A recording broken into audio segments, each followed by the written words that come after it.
Chapter 11. Second floor, 1/3.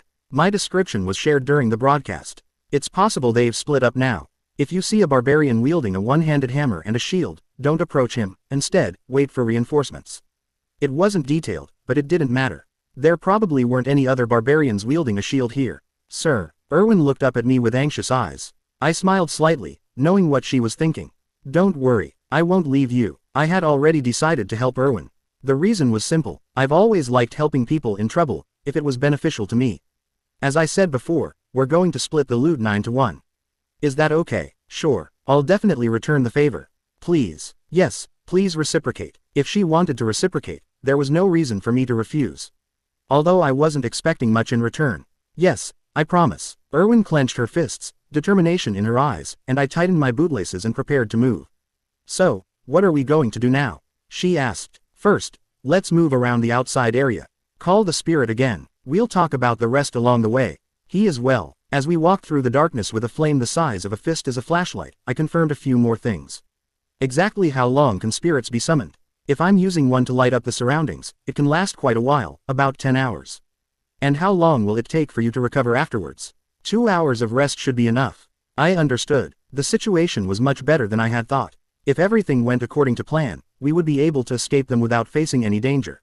Then I would reap the benefits of taking that risk. Sir, while I was organizing my thoughts, Erwin spoke to me. May I ask where we're going now? Oh, right, I didn't mention that. To the second floor. Sorry, don't look at me like that. You heard me right. We're going to the second floor. Just you and me. Yes, just the two of us. It's not that we didn't have other options, but rather that this was something I'd been thinking about for a while. On the first floor, even if we both worked together, our profits would only decrease. However, if we were on the second floor, this would be a different story. Sir. The second floor is completely different from the first. You know that, right? I know. The 3 or 4 monsters that appeared at once on the first floor increased to 10 on the second, and other random species, even high-level monsters, could appear. But if we stay in the first section, we'll be fine. We complement each other quite well. Do you and I complement each other? I didn't know why this was so surprising. Melee tanks and ranged attackers were a good combination. That's why I'd been thinking of going up with Erwin from the start. Up there, even if we split the mana stones in half, our income would increase significantly. But since there was no way to get through the darkness, I dismissed that idea earlier. No matter how much I think about it, it feels like we're entering an orc's lair to avoid a goblin. Well, given her current reaction, it seemed that even if I knew about her fire abilities and made the offer, she would have completely rejected it. Now, the situation was completely different than before. So, do you have any other plans? As you know, those guys are everywhere on the first floor. Erwin now had a reason to go to the second floor, and I could use that opportunity to increase the ratio to 9-1. Of course, that didn't mean the decision was made entirely without emotional considerations. The message stone rang again. Whoever captures that elven bitch will receive 10,000 mana stones and the opportunity to take advantage of her first. I didn't like that kind of bastard. No, it was more hatred than disgust. But what if I could flip those bastards the bird, earn a reward greater than the risk, and even get the satisfaction of doing a good deed? Wasn't that the pinnacle of efficiency? I'll give you a chance to decide. What will you do? I'll go with you. Erwin reluctantly agreed. It seemed that the transmission of the message stone had just played a decisive role in her decision. Good timing. So let's continue. But do you know the way to the second floor? I don't know the exact location. Sorry, don't worry. If we keep heading north, we'll get there eventually. It wasn't an optimistic thought, but the truth. If you stayed in one direction while moving through the darkness, you would eventually reach the portal somehow, because that darkness was like a corridor pointing upwards. But it was also a labyrinthine structure, so we would probably get lost in it. It was worth the effort. It's a goblin trap. As we were walking, we saw a trap. It was much further down the corridor than I expected. Originally, one would have appeared much earlier. Perhaps there weren't many goblins where there was no light. Like in the game. If that were the case, my heart tightened. How unlucky of me to have fallen into darkness immediately and encountered a goblin right away. I'll handle it. You rest. Seeing this as an opportunity to impress me, Erwin positioned herself in front of me. I'm only saying this as a precaution, but don't use any spirits. Of course, I wasn't planning on using any. With a confused look that said otherwise, Erwin approached the trap. And, Greek, the moment the goblin leapt out, she fired an arrow that was already knocked in the bow from very close range. Hurry. Oh, she kind of looked like Legolas there. She has much better technique than I expected, and she was also quite agile when she moved. What did you think? After killing the goblin, Erwin looked at me with a satisfied expression on her face. If you were alone, would you have used a spirit? Try. Good job. After seeing you use a bow, I can tell you really are an elf. Erwin seemed shy and happy. Was it really that good to be recognized? To be honest, part of it was subtle sarcasm. Not the part about her abilities, but the jab at her personality. But I will fight the battles from now on.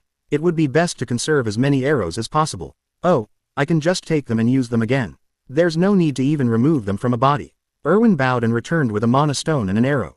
The arrow was in good condition, with no visible damage. I understood. What a shame. In the game, arrows were disposable items that disappeared with each shot. To compensate for this, you could carry 1,000 of them per compartment. Here, Erwin extended a small hand. Here, when you have 9, I get 1, okay. I'll work hard, so I can get some too, right? I promised to buy something for my younger sister when I get back. Yes, work hard. What was that? Subtle sarcasm. We quickly moved north into the darkness and continued to deal with the goblins from time to time. Then, after a while of silence, a voice came through the message stone. I have an update. Hearts, who was attacked by the elf, said he would increase the reward to 20,000 mana stones. Dead or alive, this meant that the bastards were 300 meters away from us. Almost instinctively, Erwin approached me. Relax, no one will come here with a torch to meet us. Same, yes, actually, I was almost right. What I realized from listening to the conversations on the message stone was that these guys were like a bunch of delinquents wandering around. It didn't seem like the guild was well organized. Presumably, at best, they just served as a convenient community for each other. The first floor was a place where a group of more than 5 people couldn't really work together anyway. The message stone rang with more transmissions from guild members. I'm planning to move to another area to hunt blade wolves. Anyone want to join me? No transmission required. I'm tired, so I'm looking for someone to rest with me. Come to the lake next to the big rock. No transmission is necessary. In fact, as we moved through this tunnel, we heard these kinds of transmissions from everywhere. This meant that there were people who didn't care about the chase, with or without reward. However, I didn't relax. It wasn't that things had gone wrong, it was that things were going too smoothly. Curse. This was how my life always unfolded. Something bad always happened around this time, and the fact that it was silent made me even more anxious. Sir, what? That's a ghoul. I didn't see it. As I tilted my head, Erwin moved the flame forward. You really have good eyesight. It was then that the form of a ghoul came into my line of sight. Rotten skin, empty eye sockets, sharp, long nails resembling claws, and even 4 limbs with a humanoid shape. It was the same as the illustration I had seen on the loading screen. However, something was wrong. What? Why is there a ghoul here? On the first floor, the types of monsters that appeared varied based on location: east, west, north, and south. Ghouls appeared in the southern region. Had we reached the border while we were wandering? Well, maybe. We were heading north, but when we hit a dead end, we ended up going in circles. I'd have to find out later, though. Do I have to fight alone again this time? Erwin, who had been full of determination while fighting the goblins, now made it very clear that she didn't want to fight. Was she afraid because it was the first time she had seen this type of monster? This woman was quite peculiar. I'll lead. You take care of those who stay in the back. Okay. Having devised a basic strategy, I advanced slowly. There were a total of 3 ghouls blocking the corridor, and they were all sitting like dogs. Tough. Even though I got quite close, the ghouls didn't move. In the game, you had to get within a certain distance for them to attack first. Could it be the same here? Tough. As I carefully took another step forward, the 3 ghouls rushed towards me at the same time. Gurgig. The sound they made was similar to that of a goblin. Could it be because ghouls were also a level 9 monster? What a lack of personality. Shame. Instead of backing away, I took a step closer and struck the ghoul on the head with my hammer. Open black lens bracket hammer blow close black lens bracket. Crunch. The moment a ghoul's head was crushed, an arrow fired from somewhere behind me struck another ghoul. Thunk. She seemed to really like the forehead. So, after repelling an advancing ghoul once with my shield, the battle ended easily with another open black lens bracket hammer strike close black lens bracket. You defeated the ghouls. +1 XP. The battle was over in an instant, but I still took a brief moment to review it. In terms of combat power, the ghouls were superior to the goblins. They were much stronger and faster. Goblins had traps, but well, if some idiot stepped on them, it was their own fault. Assuming, of course, that there was light around. Still, this is better than a goblin. Excuse me, why? Because it takes time to catch goblins. As long as you weren't knocked out in an all-out battle, hunting ghouls seemed more efficient than fighting goblins in many ways. At least those guys didn't lay a trap on the ground and stupidly wait nearby. It was also a huge advantage that they wouldn't attack unless approached first. Next time, it would be more efficient to start by taking down a ghoul first with an arrow. Okay, that sounds good. After briefly outlining a strategy for future battles, I collected the mana stones that had fallen to the ground and put them in my pocket. Sir, what it was? It's just that. Now it's my turn to get one. Oh, that's right, we continued through the tunnel. My prediction that we were near the border was correct. For a while, the ghouls and goblins alternated, but as we continued north, we saw only goblins again. How much time has passed? Open black lens bracket 2247 close black lens bracket. It was almost the end of the third day. After taking a break of about 4 hours along the way, we found something on the route to the north. A dark red line was drawn on the ground. A bloodstain. I don't think it's from a goblin. Who could it be? Somehow, I felt like I knew its owner. As we walked, we also saw pieces of bread that had been left at regular intervals. Confidently, I continued following the bloodstains. You haven't said anything for a while. 10 minutes have passed. Are you angry with me, by any chance? 30 minutes have passed. Excuse me, sir. 2 hours passed. After walking that long way, I finally came across an abandoned sandal on the ground. The curses came instantly. 1. Holy shit, are you kidding me? I'm so sorry. For anything I did, there was a portal right under my nose. Chapter 12. Second floor 2/3. I almost expected the portal to appear here. It was obvious. The fact that I had encountered the blonde man's group, a group of first-class adventurers, was a strong indication that the portal to the second floor was located in the direction from which I had originally come. That is why I confidently followed the bloodstains. But I didn't expect it to end like this. Just thinking that there was a portal less than 10 meters from my starting position. You've got to be kidding me. Memories of crawling through those corridors on 3 legs unfolded before me like a panorama. How unlucky can I be? Just a few steps in the opposite direction and I would have activated the portal and secured a source of light. If I had done that, I could have avoided this damn trap. Sir, please talk to me. Don't just make that scary face. If I did something wrong, I'll fix it. What is she talking about? Oh, it's because of me. This is annoying. Let's just make up an excuse. Don't worry, I just remembered something that happened earlier. Oh, Erwin looked at me and seemed relieved. Then, her gaze shifted to pity. I couldn't believe it. The bloodstains, the pieces of bread, the sandals, and the expression on my face.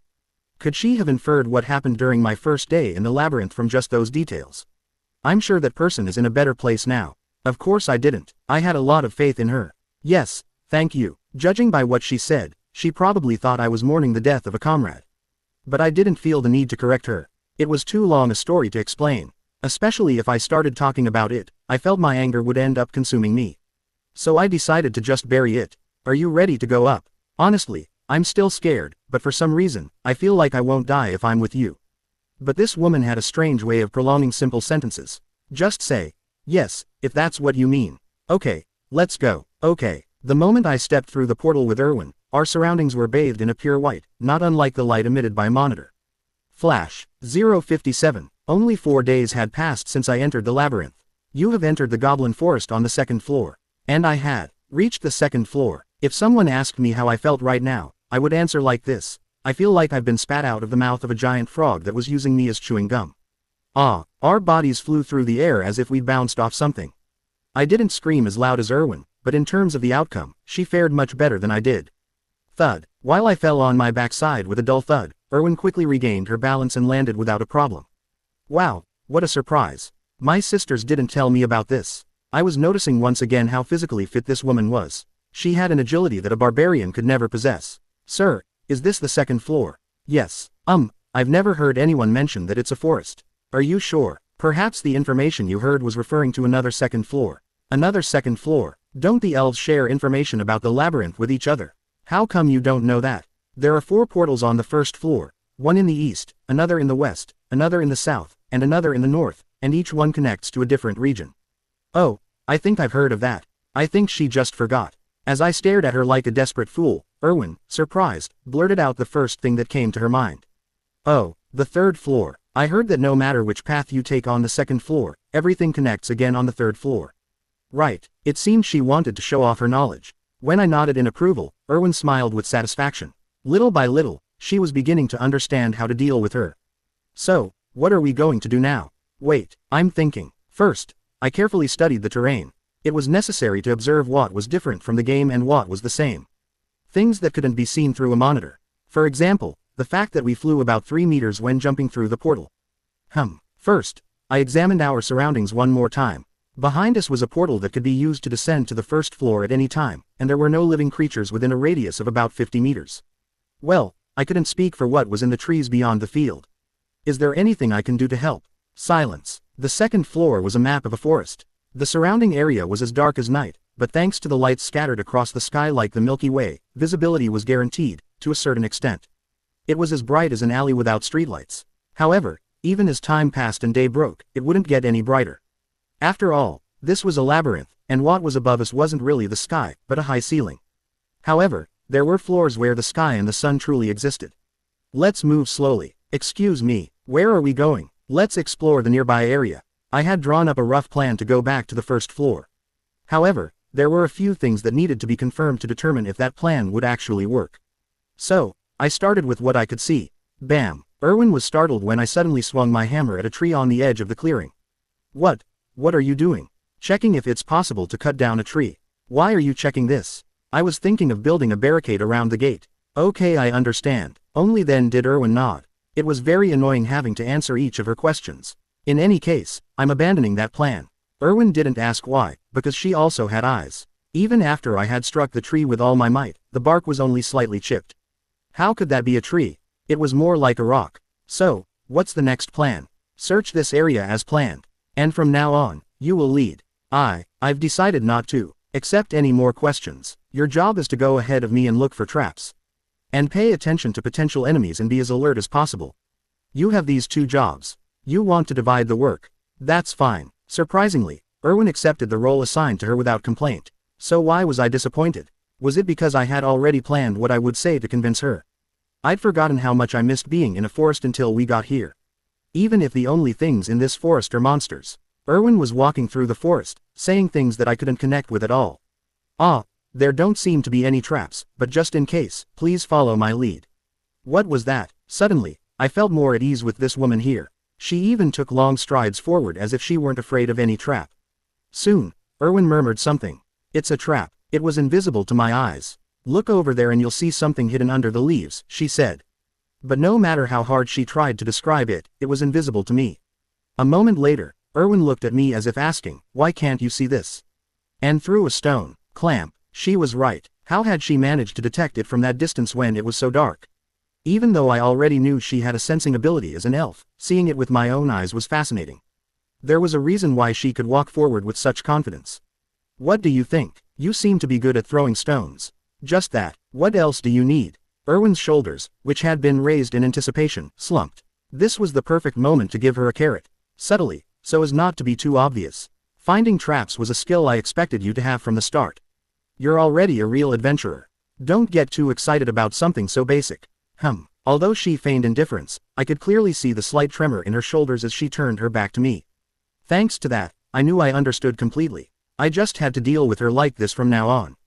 Are you saying that at least I'm doing my part? Like a true adventurer? Yes. The distribution of mana stones was still 9-1, but the variation on the motto, every warrior must do their part, that my tribe chief seemed to particularly favor had worked better than I expected.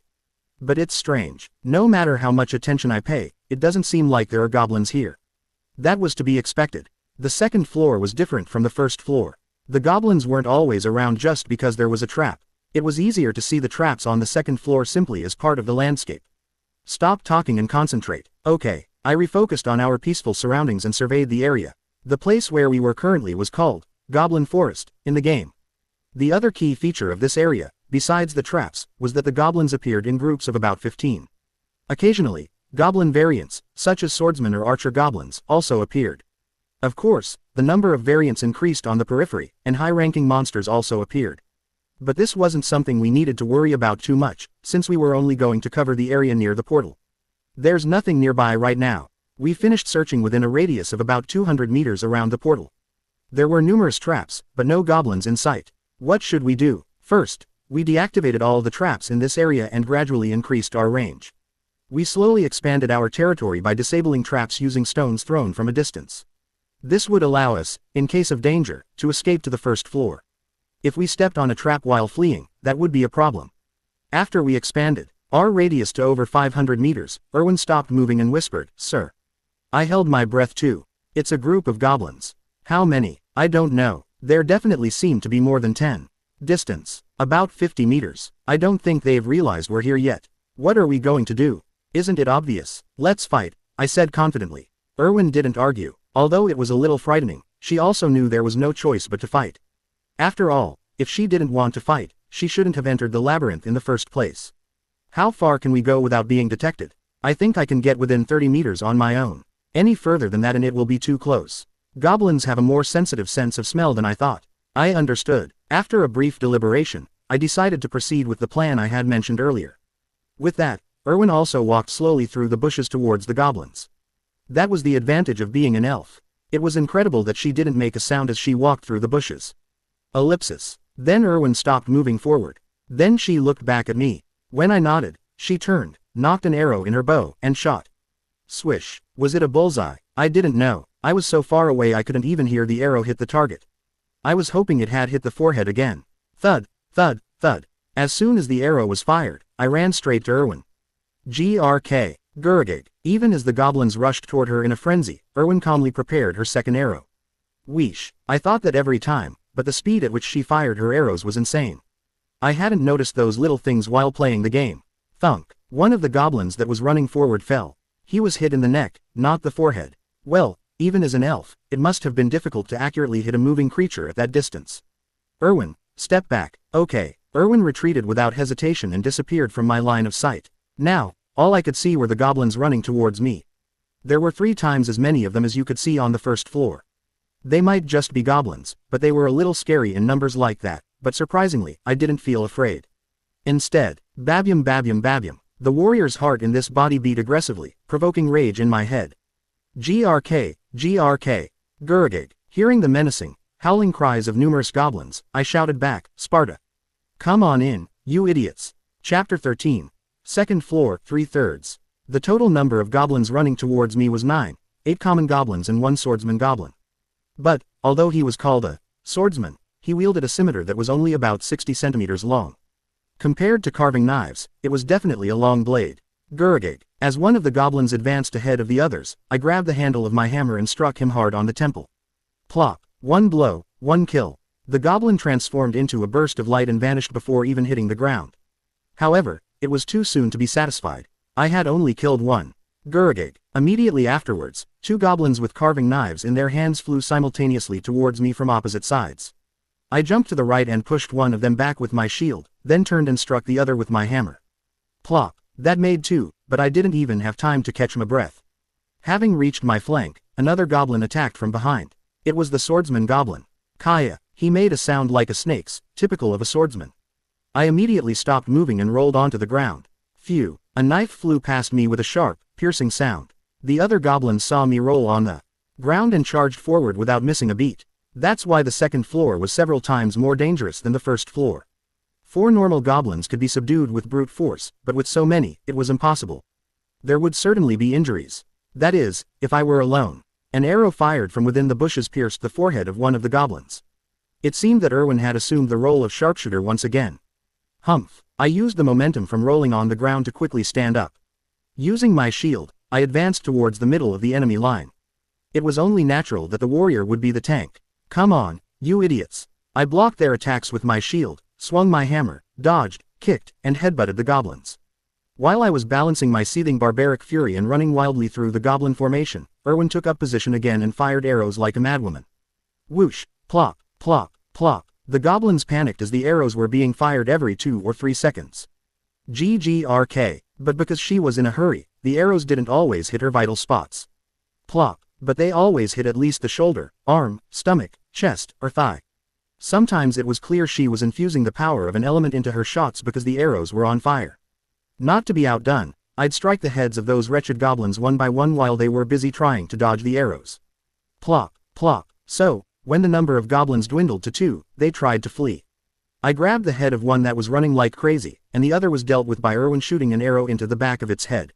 You defeated the goblin swordsman. +1 XP. When the battle ended, Erwin emerged from behind the bushes where she had been hiding and approached me. Are you hurt? No. And you? Me either. Great. Let's collect the mana stones, then. After that, we split into 2 groups and went out to collect arrows and mana stones. We managed to defeat the goblin swordsman in hand-to-hand combat, but acquiring the scimitar was impossible. This was because the goblins' clothes and weapons also turned to light and disappeared, just like on the first floor.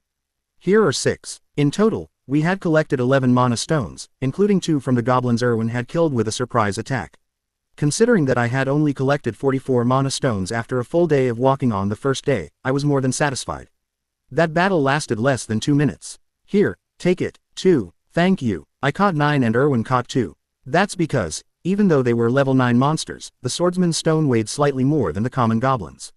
Do you think we'll continue like this? Yes. Was there anything that made you uncomfortable or in danger during this battle?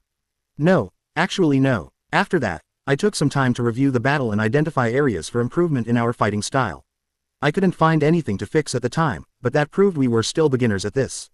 As the number of battles increased and our experience accumulated, we would naturally get better and better. Okay, let's continue then. Okay, I checked the time one last time. 1:31. How much can I expect to earn by the end of the 4th day? We continued advancing, expanding our radius around the portal. After increasing the radius by more than 3 kilometers, we began encountering groups of goblins approximately every 5 minutes. And, naturally, we come across a goblin archer.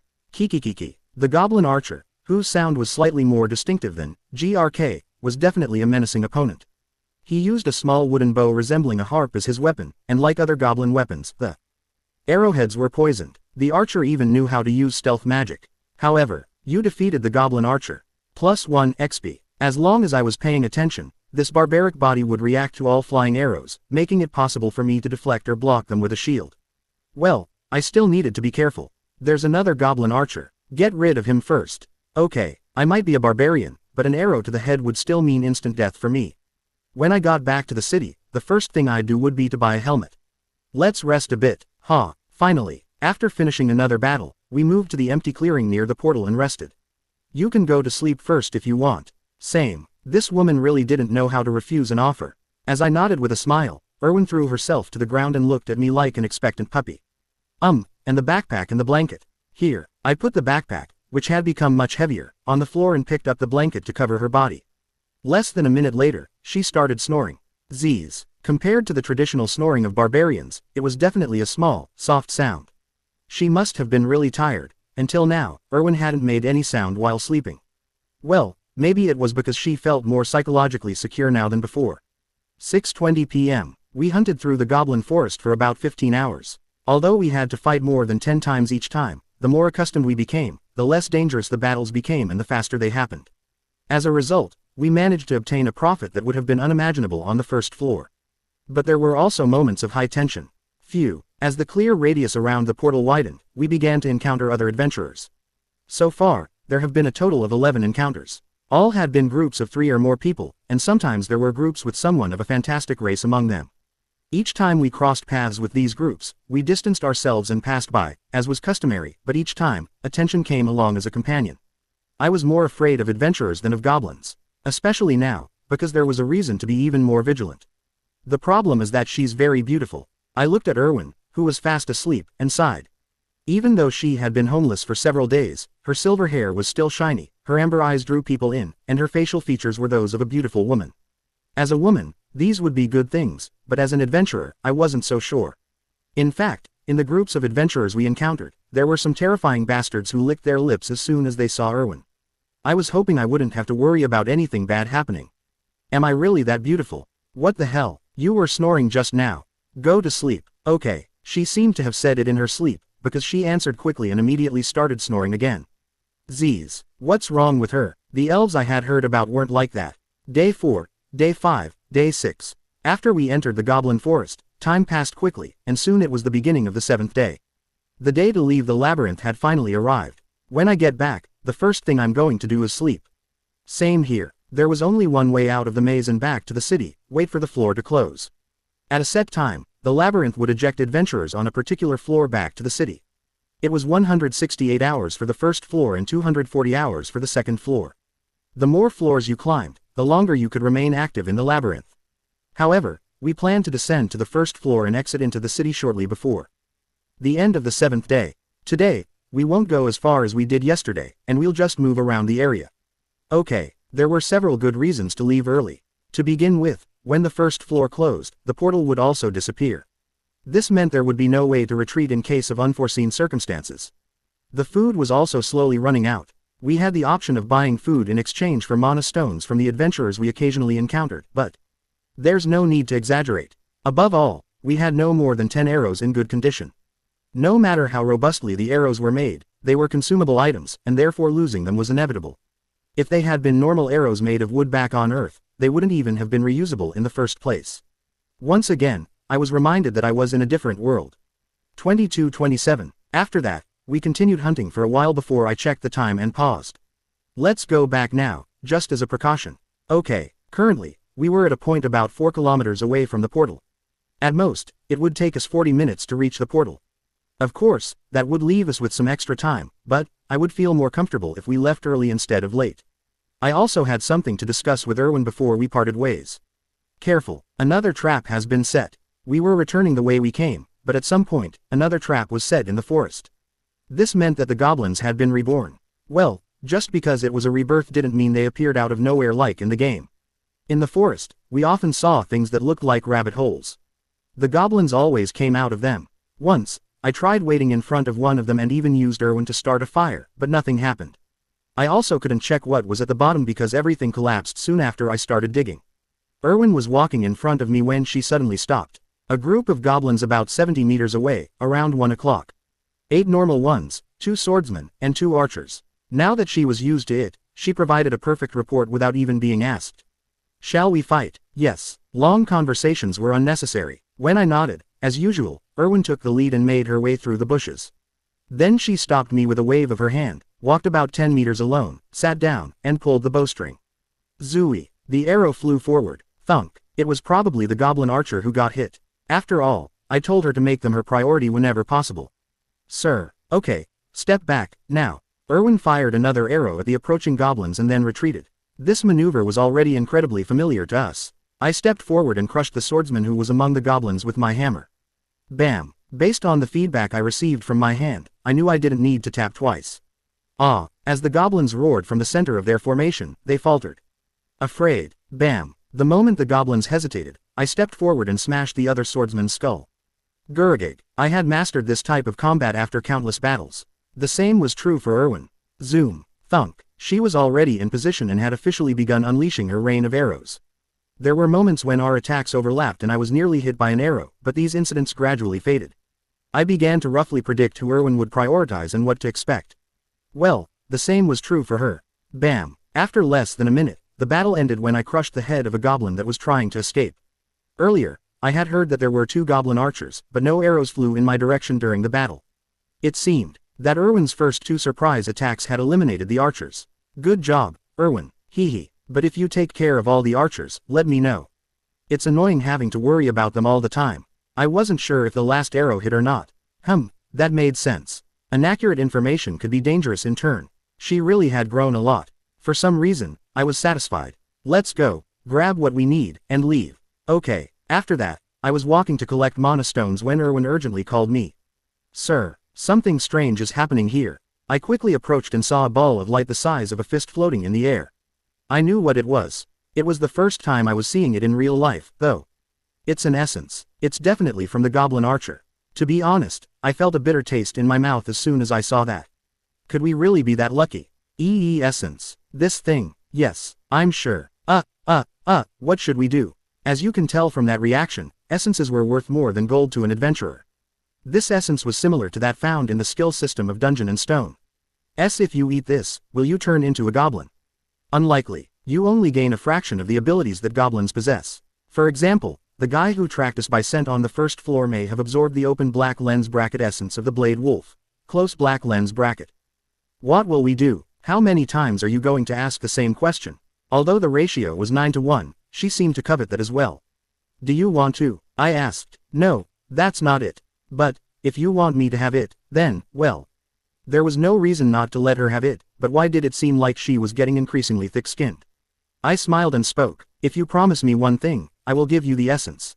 The open black lens bracket essence of a goblin archer close black lens bracket wasn't very appealing to me as a barbarian. It could potentially be useful now, but the total amount of essence a character could absorb was fixed. If I wanted to get rid of it in the future, I would end up spending a lot of money. Serious, yes. As I watched his wide eyes, a laugh escaped me. It was strange, though, even when I thought about it now. The chances of an essence being dropped while hunting a monster were very low. But for a open black lens bracket goblin archer essence close black lens bracket to appear instead of that of a regular goblin. It would be wrong to call that beginner's luck. Is this how my bad luck transforms? I was planning on saying this when we were back on the first floor, but I'll say it now. Erwin, hey, you guys, what are you doing? Damn it, just when I was feeling lucky. Just as I was about to make Erwin promise me something, we heard a scream in the distance. Don't move. It was a group of 4 human adventurers. They spotted us from afar and were now rapidly approaching with serious expressions on their faces. To be honest, I knew this would happen. Sir, this was a fitting development. Me, lucky, not at all. From a young age, I was always different. For me, luck was always something you could only have when you earned it on your own. Erwin, prepare to fight. Just like now. Chapter 14. Return 1/3. The moment Erwin nervously grabbed an arrow, I pushed her forward. Erwin, who was suddenly pushed from behind, stumbled forward, and in the process, the essence floating in the air came into contact with her skin. Shaw, the essence emitted a light and wrapped itself around Erwin's body. You're crazy. So, that's what those bastards were after. I said, don't move. Soon, the group of 4 adventurers came within about 10 meters of us. But, look, the essence had already been absorbed by this elf. I hid my nerves and took an intimidating step forward. Why should I listen to you? That essence was ours. I imagined a different scenario unfolding, where I hadn't given the essence to Erwin. They would probably force us to hand it over for ridiculous reasons. They would probably claim they had taken down the monster themselves with a long-range arrow, or whatever excuse they planned to use. If you want to fight, feel free. I'll fight you as much as you want. 4 against 2. Although we were outnumbered, I held firm to my position. To me, this was similar to when small dogs bark loudly to avoid fighting as much as possible. Humans were like animals in that sense. When someone underestimated them, they bit.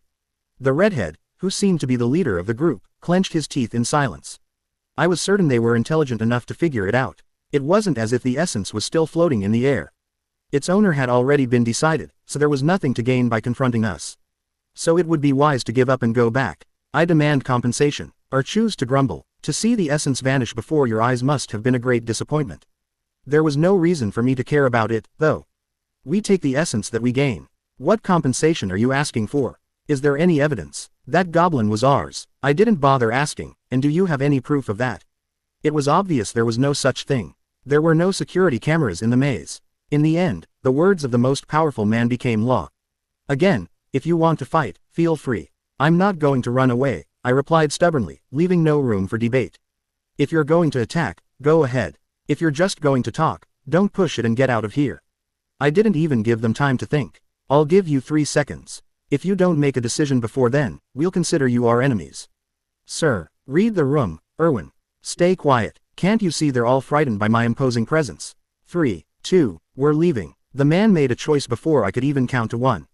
Seriously, if a tattooed barbarian my size started counting the seconds in front of me, I would have done the same.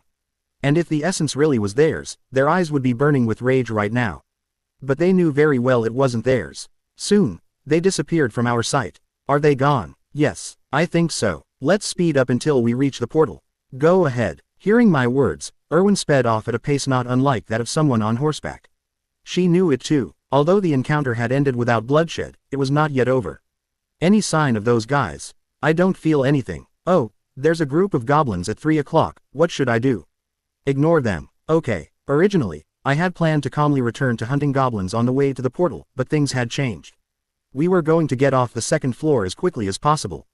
And if we could, get as far away from the portal as possible once we were on the 1st floor. Hearing my plan, Erwin nodded her head. Would they really follow us all the way to the 1st floor? They're not following us. It's just that our destination is the same. What does that mean? It was a simple guess. They were a group of 4. That was more than enough people to be active in the first area of the 2nd floor. But they were moving towards the entrance instead of the periphery. Their intention was clear. It's very likely they're planning to go back to the 1st floor on the 7th day and then return to the city.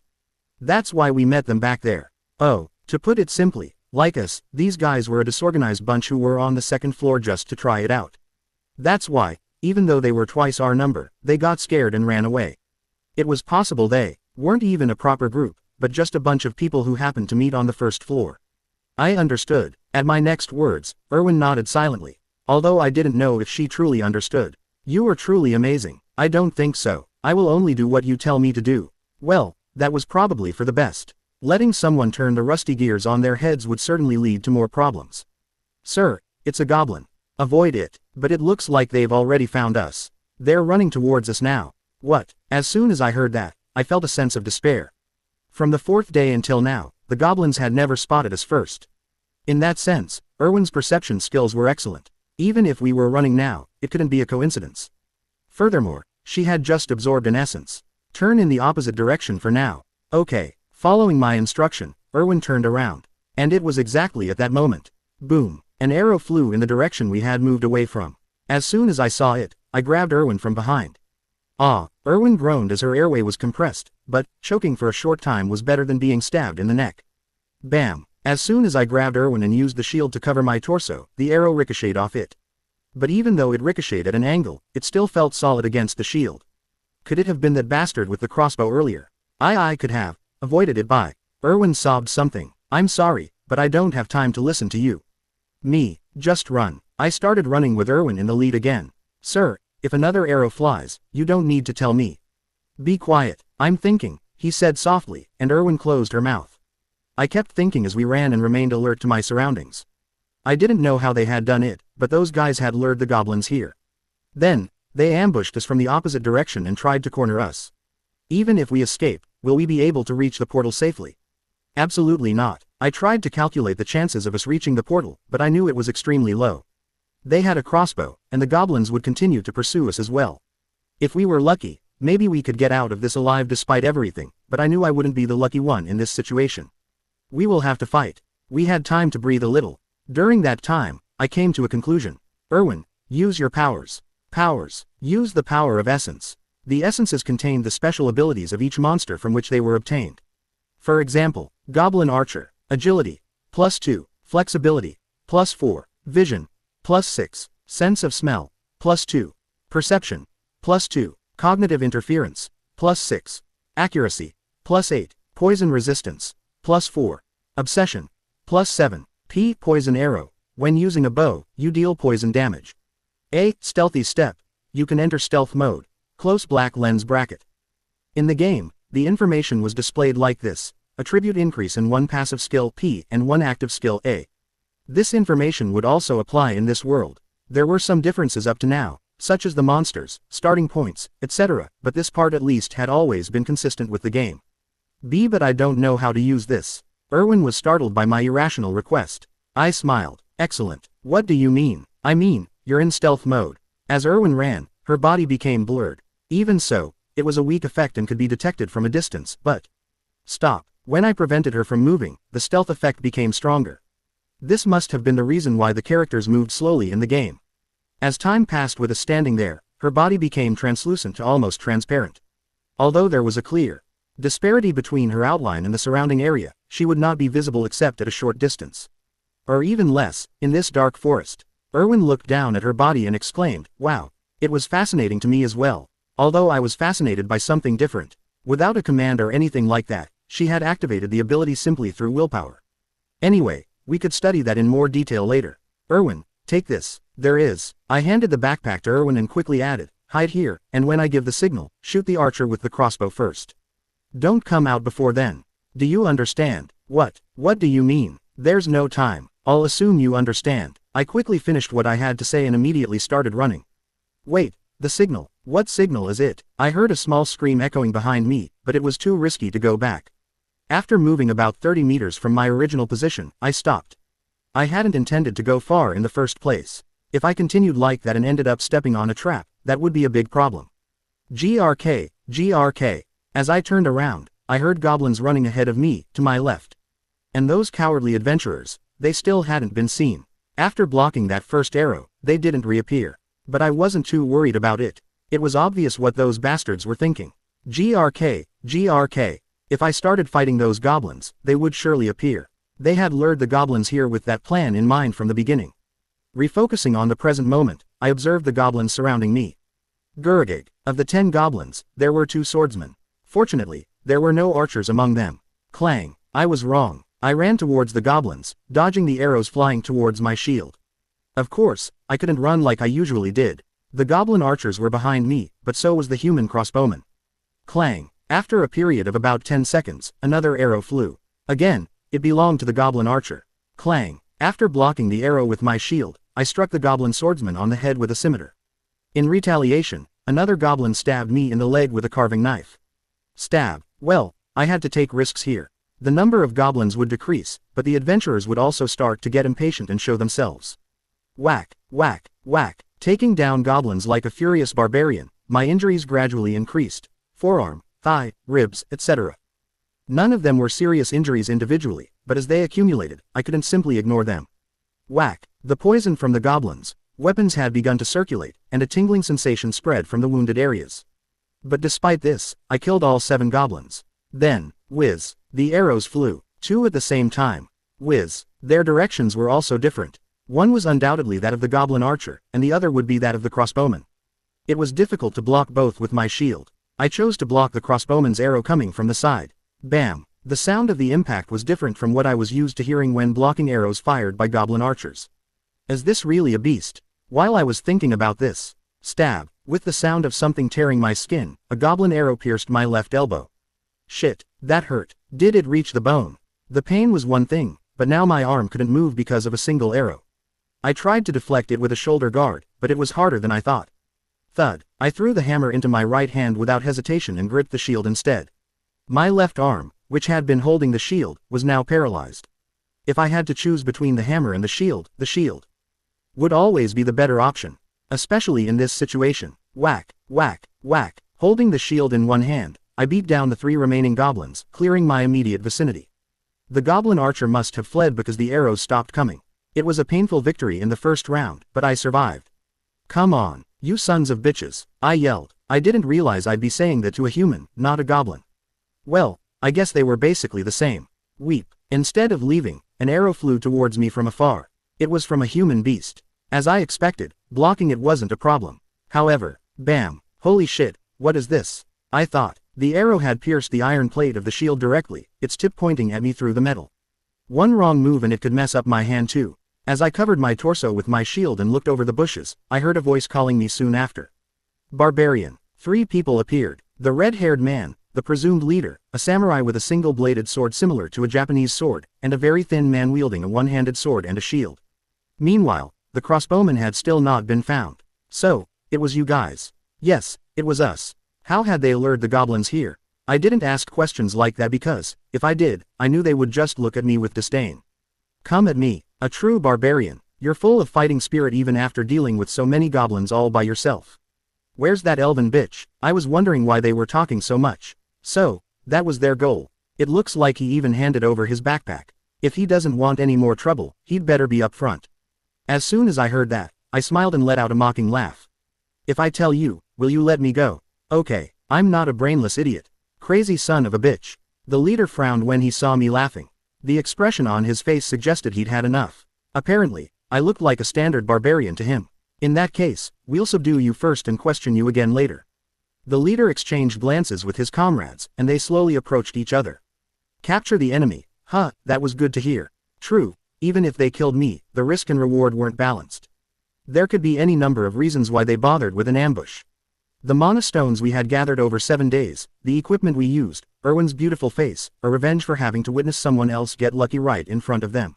I was realizing once again, everyone, be vigilant. Think of this as hunting a large monster. Seriously, there were a lot of efficiency-obsessed people in that world. Well, that's probably how I was going to become too. I slowly forced my left hand, now paralyzed by the poisoned arrow lodged in my elbow, to move above my head. And then, what are you doing? I raised my middle finger high. Weep. Anyone who had lived in this world would know that this was a unique sign. Thunk. Then, a faint sound echoed through the forest. Chapter 15. Return 2/3.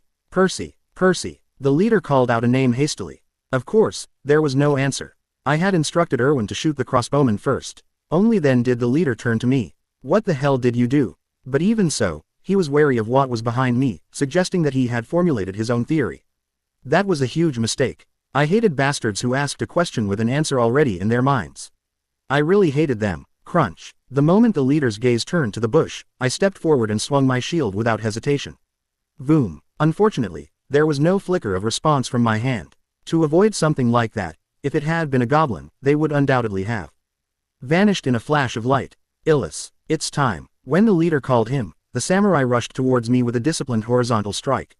Cock. I heard the sound of sparks jumping from my shield. Damn, what was that shock? I almost dropped my shield. But despite the scare, I ran towards the three of them anyway. I hoped to distract them and give Erwin a more decisive opportunity. However, boom, another crushing mistake. So you're saying you're not a rookie, huh? Dealing with these guys was the first time the short reach of my shield was bothering me. But the more I thought about it, the more I closed the distance and swung my shield aggressively. Then, I heard the sound I'd been waiting for. Weep. Finally, Erwin's supporting fire began. However, the arrows fired didn't hit anyone's forehead, neck, legs, or arms. Instead, the skinny bastard with the sword and shield blocked them all with his shield. I'll stop the arrows. Don't worry about it, and grab the barbarian. I wondered why he was still alone. Had he decided to focus solely on arrows? Again, humans were far more meticulous compared to goblins. Bam! As I deflected the samurai's blow with my shield, the leader stealthily swung his sword and aimed at my left arm. Shash. Fortunately, I reacted in time, so the cut wasn't very deep. Although he cut me, it didn't matter much because my arm was already useless. Besides, it didn't hurt that much because of the paralyzing venom circulating in my veins. What kind of monster? The leader muttered as I didn't even blink at the sight of the injury. Damn it, don't blame me. You're just not a good swordsman. I thought to myself and pushed the samurai back with my shield and brute force. Then another supporting arrow was fired. Perhaps she changed position because this arrow came from a completely different direction than the previous one. The skinny guy wasn't an easy target either. Clang. Magrilo once again blocked the arrow with his shield. What is he? A midfielder. The skinny man threw his body in front of an arrow aimed at someone else. He was about to get frustrated because the fight showed no signs of progress when whoosh, his shield, which resembled a hedgehog with all those arrows stuck in it, quickly burst into flames. Shit, Magrilo couldn't stand the heat and threw away his shield.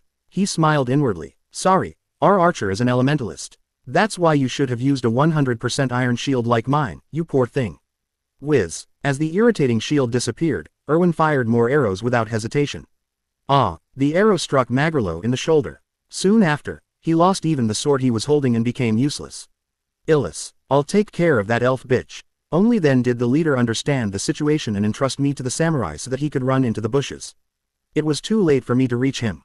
Grr. Damn it. It seemed he had no choice but to trust Erwin. The samurai took a step back and spoke in a pompous tone. Give up, barbarian. That was why humans irritated me. Who did he think he was fooling? It was clear he was trying to buy time until his leader returned. Huff, huff. As he advanced and used open black lens bracket crush close black lens bracket, the samurai's face contorted. What's wrong? Are you scared now that you're alone? He is not alone. The question had been directed at the samurai, but the answer came from Magrilo. In his left hand was the one-handed sword he had dropped earlier. But, boom, could it be because he's right-handed? His work with the blade wasn't sharp. He might be good with a shield, but with a sword he was weak. Whack. Taking a step back, I skillfully dodged Magrilo's attack and then kicked him in the kneecap. Magrilo screamed, the veins in his neck bulging. Oh, I didn't expect it to end like this. The skinny guy fell to the ground clutching his knee, which now had a bone protruding from it, with both hands. I wanted to take this opportunity to finish him off, but unfortunately, that hope was dashed thanks to the samurai. Cock. It was a powerful blow that I couldn't get used to, no matter how many times I blocked it. Why was someone like him associating with those idiots? Perhaps there was some kind of story behind it. He wasn't sure, but he knew this would be the biggest mistake of that bastard's life. Boom. When I used open black lens bracket crush close black lens bracket, the samurai dodged with a skillful movement and increased the distance between us. Immediately, I dropped my shield and extended my hand, advancing once more. This move was called extending the hand while feigning a crush. I was so lazy I couldn't even name it properly now. It wasn't that fun either. The samurai's face flushed with alarm when I grabbed him by the nape of the neck. I wasn't expecting that, huh? I pulled the samurai back with considerable force. Then, instead of using my paralyzed left arm, I used my mouth to bite the samurai's neck and shash. I ripped it out. The samurai couldn't even scream. He took a step back, his eyes blank, covering his neck, which was now gushing blood like a fountain, with both hands. And then he collapsed to the ground. Sir, did she resolve her part of the fight on her own? As soon as the battle was over, Erwin emerged from the bushes. Sir. I spat the piece of meat out of my mouth and wiped my lips with my arm. Damn, that was fucking disgusting. The arduous battle was over. Was I the only one wounded? Fortunately, Erwin was in the same state she was in when we parted ways, implying that the battle had ended before the man got too close. I, on the other hand, was completely in tatters. Sir, drink this, quickly. As the adrenaline wore off, I fell to my knees on the floor. Erwin was holding a potion. Gulp, gulp, gulp. I carefully emptied the bottle as if I were drinking a deadly poison. The poison in my body was one thing, but since my wounds weren't concentrated in a single area, Erwin explained that it was better to drink the potion than to pour it directly onto the wound. Since I had emptied an entire bottle, the sensation was completely different from normal. Something was boiling inside my intestines. The pain felt like tiny spheres bouncing in my veins, and my skin was so hot it was driving me crazy. This lasted for more than 10 minutes. Lord, be strong. Erwin wiped my sweaty body with that old handkerchief from a while back. Maybe because of the poison, or maybe because I was dirty, the white handkerchief had turned completely black. I would have to buy a new one for her afterwards. Okay, I'm okay now. Feeling a little better, I struggled to get up. Looking down, I could see scabs on my wounds, both large and small. If I drank another bottle of potion, those would disappear too, but I decided not to. This one's going to leave a scar. So what? I'm a barbarian. Water, sure, here. Immediately, Erwin quickly rummaged through her bag and pulled out a bottle of water. I felt like I had become a lord or something. I drank the whole bottle and the energy slowly began to return to my body. Has the water always been this good? Suddenly, the swollen veins that had appeared all over my body also decreased in size. Take my watch. With Erwin's help, I checked the time. Then I froze. 23:20. Wow, they didn't even give us time to rest. There were only 40 minutes left until the end of the 7th day. If we couldn't get down to the first floor by then, we'd have to spend another 3 days in this damned place. Erwin, the clothes. Take them off. What? Not yours, theirs. Too weak to speak, I pointed to the corpses with my hand, and Erwin let go of the hand that was holding her shirt closed. No, actually, forget the clothes, I said. We don't have time. Just pack their equipment, mana stones, and backpacks. Oh okay. Knowing there was no time, Erwin moved quickly. Oh, I'll grab the red-haired guy's things and the crossbowman's too. Yes, and be careful not to step into a trap. While Erwin was busy with that, I removed the samurai's and the skinny guy's equipment. I threw away the breastplate, the samurai's sword, and the wooden shield that had turned to charcoal. After sorting through her equipment, I made a rough inventory and only took the items that seemed expensive. And just as I put them in my backpack, Erwin returned. The 2 backpacks seemed quite heavy to her. Sorry, I can't hold it for you because I have 3. Right after that, I checked the time again.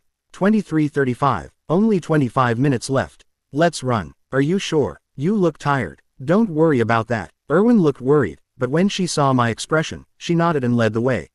And so, a forced marathon began. I'll be following behind you, so accelerate as much as you can and clear the way. Okay, sending Erwin ahead, I continued running while adjusting my pace. My body felt strangely heavy, probably due to mental fatigue. Or was it just because of these backpacks? Still, he couldn't just leave them there. After all that hard work, there had to be a reward. That was justice. Puff, puff. After running for who knows how long, the portal appeared in the distance. Erwin had arrived first and was waiting for me in front of him. Her expression encouraged me and moved me at the same time, as if she were a young female protagonist in an anime. Damn, that's the vibe you get before you get rejected. Feeling a little anxious, I gathered the rest of my strength and quickened my pace. And, I'll go in first. Me too. Unlike in an anime, I boldly skipped the emotional hug and stepped through the portal. Flash. The flash was the same as last time. But somehow, this time, I felt as if the light was embracing me. The feeling of returning to the first floor wasn't much different from when we entered the second floor. It was the feeling of being spat out of the belly of a beast. Unfortunately, even the result was the same. No, maybe worse. Thud. While I was being thrown upside down and slammed onto the ground, Erwin once again landed perfectly. How on earth was that possible? When we were thrown to the second floor, at least she had drawn an arc through the air. In baseball terms, this time she was no different from a fastball. Damn, every single one of my bones ached. That was kind of fun. Okay, well, I would laugh too if I had someone like me by my side. Phew. Stretching my aching body, I stood up and shook off the dirt. Then I checked the time. 23:58, saved, but only just. I didn't want to say we'd been lucky, because then there would be a lot of things I could blame the universe for. If things went right, it was because of me, and if things didn't go right, it was also because of me.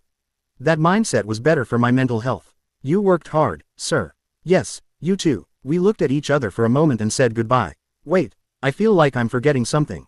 Distribution of the loot. Oh, right, the essence. Erwin and I screamed at the same time. The essence. Yes, you told me to promise something sooner. Ah, yes, that's it. Now I remembered what I had forgotten. But there wasn't time for a long conversation. I quickly checked the time again. 23:59. I looked at the second hand and there were about 15 seconds left. I quickly closed the watch and raised my head to look at Erwin. So, that thing. What was its name again? Something Black. Black Whale. We'll meet at the Black Whale Tavern. Okay. Erwin nodded in response to my urgent cry. Now I could rest peacefully. The maze is closed. You have been transported to Raftania. Oh, damn, I didn't say what time. Chapter 16. Return 3/3. Light flooded my surroundings, and an even whiter light shone beyond that before my vision returned. I stared intently at the sky. It had been a long time since I'd been somewhere so bright. Well, it was still just a gray and gloomy sky. Derek, are you going home? Absolutely not. After a month of all that, I'm going straight to the tavern after I wash up. I am back. All adventurers below rank 7, please proceed this way. To say my surroundings were noisy would be an understatement. It was natural that all the labyrinth adventurers would gather in one place, but even so, I had no idea there were so many adventurers in this city. It was like Guangwaman Square during the World Cup. Click, click. I set my watch for noon. When you enter a labyrinth, only one day passes in the city outside. No matter how many days you spend inside, it's noon the next day when you come out. When I was playing the game, I thought it was just something the game designer did to help the player. But it's also in the game world. This meant that even after exiting a maze, you could immediately continue a mission in the city. So, I thought it was just a convenience for the players. Bjorn, son of Yandel. Who was that? The voice was familiar. Turning my head toward the sound, I met the eyes of a barbarian. I vividly remembered him as the first leader of our group. Carrick, second son of Fanon. It's the third child. So, Aner is second. In any case, it was easy for tall barbarians to find themselves in this crowd. Serum, Kennick's fourth son. You also came back alive. I'm glad you're doing well too, Carrick, third son of Fanon. I was just standing there, but the barbarians started to approach me. Ha ha ha ha ha. The Blade Wolf wasn't much of a handful. Nothing can withstand my axe for more than one blow. Of course, you wield your axe bravely, Harmon, son of Naren. Was it a school meeting? It instantly turned into chaos. The barbarians greeted each other by calling out their long names and titles incessantly, and praised one another's bravery. They were fascinating. How did they memorize those long names with heads as hard as theirs? Bjorn, what are you doing? We're going to exchange mana stones now, aren't you coming? I cleared my throat once and answered as loudly as I could. Oh, I'll go. You look quite tired. There's no strength in your voice. And truth. I thought my barbarian performance was good, but now my confidence was waning. Barbarians by birth were different. There it is, the place where warriors prove their bravery. As I moved along with the group of barbarians, I was able to go through the process that all adventurers completed. It wasn't anything special, it was just the process of exchanging mana stones for money at the checkpoint. There are 24,476 stones. There are 28,420 stones. There are 41,498 stones. It was like a checkout line at a supermarket, especially when it came to speed. The employees sitting at the table doing their work were incredibly fast. They placed the bag of mana stones on top of something as if scanning a barcode, and when a number appeared, they withdrew the corresponding amount of money like a well-oiled machine. While I watched this curiously, the barbarians around me shouted and talked at the top of their lungs without a shred of shame. Oh, to win more than 40,000 stones, incredible. Carrick, the third son of Fanon, is a warrior among warriors. Ah, I wasn't sure if it was because I'd been living with an elf for the past few days, but I just couldn't get used to it. I still needed to find Erwin too. Why did those idiots have to show up instead of her? I was just standing there. Bjorn, son of Yandel, it's your turn now. As I sighed to myself, my turn came. I walked to the table and placed my bags in front of the seemingly soulless employee. Are all 3 bags made of mana stones? The other 2 bags belonged to the skinny guy and the samurai. But now they were all mine, for about 40 minutes now. That's right. As I nodded, the employee placed the bags on the sort of scale. Soon after, it showed the exact quantity. There are 182,413 stones. A loaf of bread cost about 20 stones, so that was more than 9,000 portions of bread in 7 days. It was only yesterday that I was upset about defeating a goblin and getting a single slice of bread. I was starting to get a little emotional. He won 180,000 won stones. Bjorn, Yandel's son, won 180,000 stones. This is the largest sum ever collected. Bjorn, son of Yandel, is the greatest warrior of all time. But those bastards didn't even give me time to get emotional. I quickly grabbed the money from the officer and left the checkpoint. But as soon as I stepped out of the crowd, the barbarians noticed my appearance and began to make a commotion. It's not just the stones. He's even holding a hammer. And he's even wearing shoes. I'm so jealous. He has 3 bags. He's looking at a watch. Does he know how to tell time? How is that possible? Is Bjorn, Yandel's son, a wizard? Well, it wasn't like I didn't understand why they were reacting that way. It probably seemed like magic to them. I was the first barbarian to enter the labyrinth naked and come out as an evolved and civilized man. Damn, all this hype was getting me excited too. Whoa, hold on a minute, Bjorn. I am the greatest warrior. While I was screaming, the barbarians went crazy. Then they grabbed me and started throwing me into the air. Surprisingly, it was better than I expected. Well, I was going to take advantage of that. You can't make so much noise here. I'm sorry, I apologize. I mean, please lower your voices. Okay, finally, the madness subsided only after a checkpoint official came to reprimand us. Then, I regained my composure and sat on the ground like the barbarians around me, waiting for the remaining barbarians to finish at the checkpoint. It was then that I felt eyes on me and turned my head to see an elf staring at me through the crowd of adventurers. It was Erwin. How long had she been watching? I hope it was after I finished being carried away by the crowd. Unfazed, Erwin smiled when our eyes met, as if delighted to see me. However, when the elegant elves beside her began to speak to her, she quickly looked away from me. Curious, I listened to their conversation, which proved quite refreshing. Seeing Erwin conversing calmly with elves older than herself was almost surreal. Sister, I think I know how to deal with the elementals now. I understand why Grandma Grinderin insisted you need to befriend them first.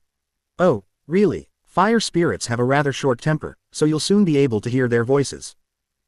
So you're part of that world, huh? I only have wild beasts by my side. I'm jealous. Watching Erwin with a longing for what I was missing, our eyes met again. I seized this opportunity to say something quietly. Tonight. Erwin tilted her head, then smiled and replied. Okay. It was clear that this secret conversation was making Erwin quite excited, but I didn't know if she really understood what I had said. Did she reply, okay, or was I just imagining things? I would have to try to talk to her as soon as I left the checkpoint. While I was lost in thought, why are you looking over there like that? Do you know someone? And no, sister, of course not. Erwin waved her hands dismissively in response to the other elf's question. Then, waiting for an opportunity, she looked at me and said silently, I'm sorry. I thought I was reading her lips correctly this time. I also understood the gesture of secretly pointing to the other elf and the subsequent nod. It must have meant she had no choice. Well, it was the same here. Bjorn, son of Yandel, why are you staring at me like that? Do you know that elf? I don't know. Well, of course, there's no way the greatest warrior of all time could meet such a vile, fern-like face. I wanted to shut the bastard's mouth, but I couldn't. At the sound of the loud, booming voice, the elves around me turned to face us and stared at us. Among them was Erwin, but while her eyes looked sore, she nodded as if she understood. Looking into those sad eyes, I had an epiphany. What are we doing now? Is this Romeo and Juliet? Let's go. Soon after, the barbarians finished their trading and left. Talking to Erwin while she was with the elves seemed like an impossible task, no matter how long I waited, so I followed them outside. Annoyingly, there were more people gathered outside. Dad, are you hurt? I missed you. Dude, I'm here. Yes, there was something similar in the game as well. Simply put, the people gathered here were family or acquaintances of the adventurers. Come on, I'll clear the way. I followed the barbarians through the crowd, each person in it dominated by joy, despair, sadness, or affection. I studied their faces one by one. It was a strange feeling. Limerian, my husband, where is my husband? Is he? I'm sorry, he asked me to give this to you. No. I played Dungeon and Stone countless times, but now I could see faces and expressions that I had never seen in the 2D graphics on the screen. One of the reasons I had to go with the barbarians was that, just like at the checkpoint, there were still more procedures that newcomers to the city needed to complete. However, my expectations about where we were going were surprisingly inaccurate. Let's drink. As soon as they left the labyrinth, the barbarians went straight to the tavern. You're all underage, you idiots. Oh, wait, you've already had your coming-of-age ceremony. I'm going now. Why? Bjorn, son of Yandel, the greatest warrior. An addition was made to my already long name. I made an excuse that I had somewhere to go and left the group, repeating to myself that patience was a virtue. I pray that good fortune in battle is with you, Bjorn, son of Yandel, the greatest warrior. The realization had hit me several times before, but at that moment, it hit me again. I really could never have used common sense to predict what these guys were going to do next. Finally, a little peace and quiet. After being with the savages for a short time, I felt like I was going crazy. Would Erwin have felt the same when she was with me? Next time, I'd have to tone down the barbaric act. Tough, tough, tough. After parting ways with the group, I wandered through the city without stopping.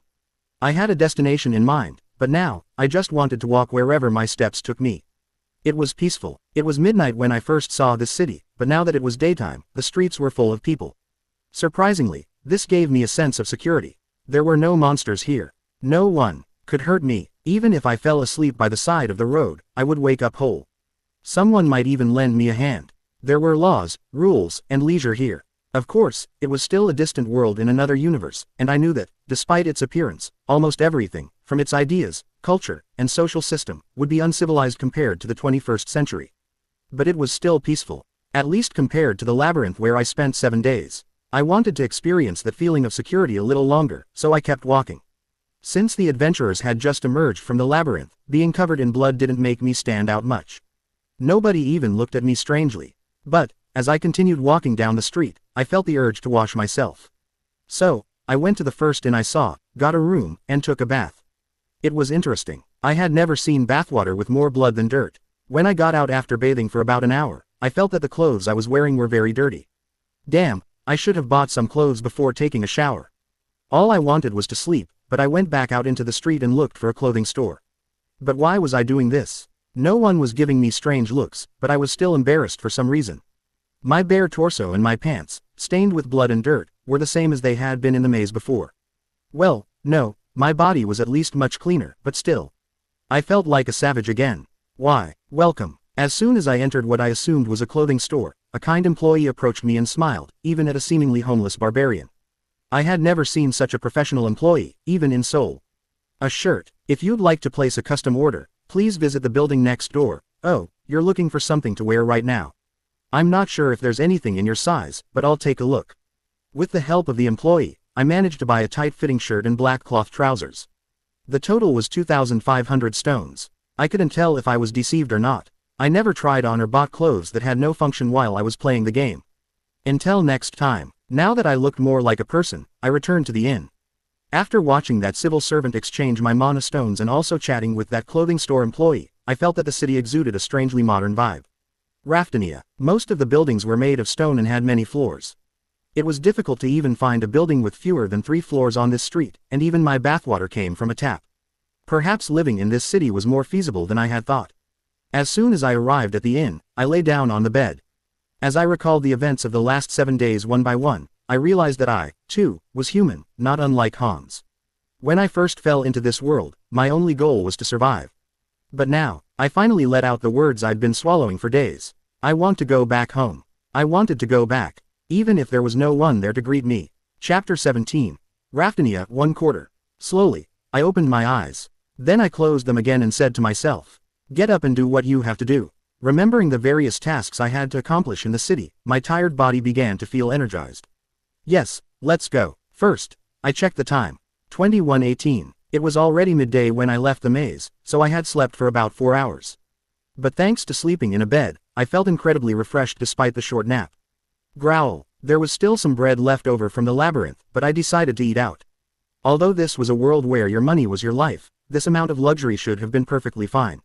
Although I had showered earlier, my body still smelled. So I quickly washed myself again and left the inn. Tough. Compared to how I felt during the day, walking through the quiet streets at night felt a little suffocating. Not psychologically, but physically. The beige shirt I was wearing now was a medieval-style top with a low-cut neckline and tied sleeves and collar. Instead of a button, a cord was attached to the deep neckline that could be tightened like a shoelace. However, even with the cord completely undone, the shirt was too small. I understood why barbarians were always half-naked. Nothing fit them. What a sad life they had. But where should I go?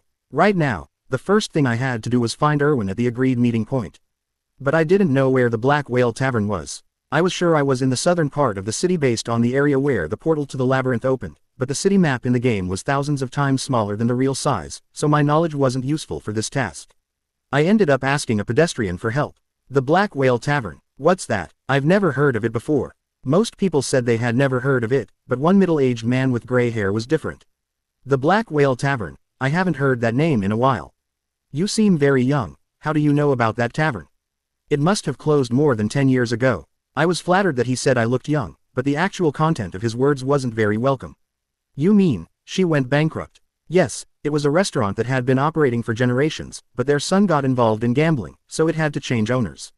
The name also changed. That's when the hypothesis I'd been keeping to myself gained credibility. The game was set in the past of the world I was currently in. If that were the case, things like evil spirits, or the rivalry between barbarians and elves could also be explained. I would have to visit a library at some point during the day. Thank you. You were very helpful. Haha, I don't think I've ever met a barbarian as polite as you. After that, I said goodbye to the native Raftaniano and walked down the dark street. The name had changed, but it seemed the tavern was still open, so I thought I'd at least stop by. I hoped Erwin would think the same and come see me. Fidimpus. As soon as I arrived at my destination, I paused for a moment. I could understand the pronunciation, but I didn't know the meaning. Was it written in a language that was ancient even in this world? It was probably also a good idea to study this language that was now intuitive to me. Ha ha ha, if you're going to fight, go outside, you bastards. The tavern's interior was exactly as I had imagined. Drunken people, adventurers, music, vulgarity, cigarette smoke, and even non-human creatures occasionally. As I stood at the entrance observing the interior, I spotted a familiar silver-haired head in the corner.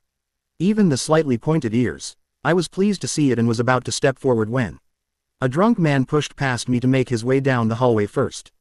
That alone wasn't a problem, but, ladies elves, you seem bored being alone. How about a drink with me? He also approached Erwin and uttered those cliché phrases. Well, actually, that wasn't a big problem either. But, perfect for a bar that smells like sewage. It seems like all sorts of rats keep showing up.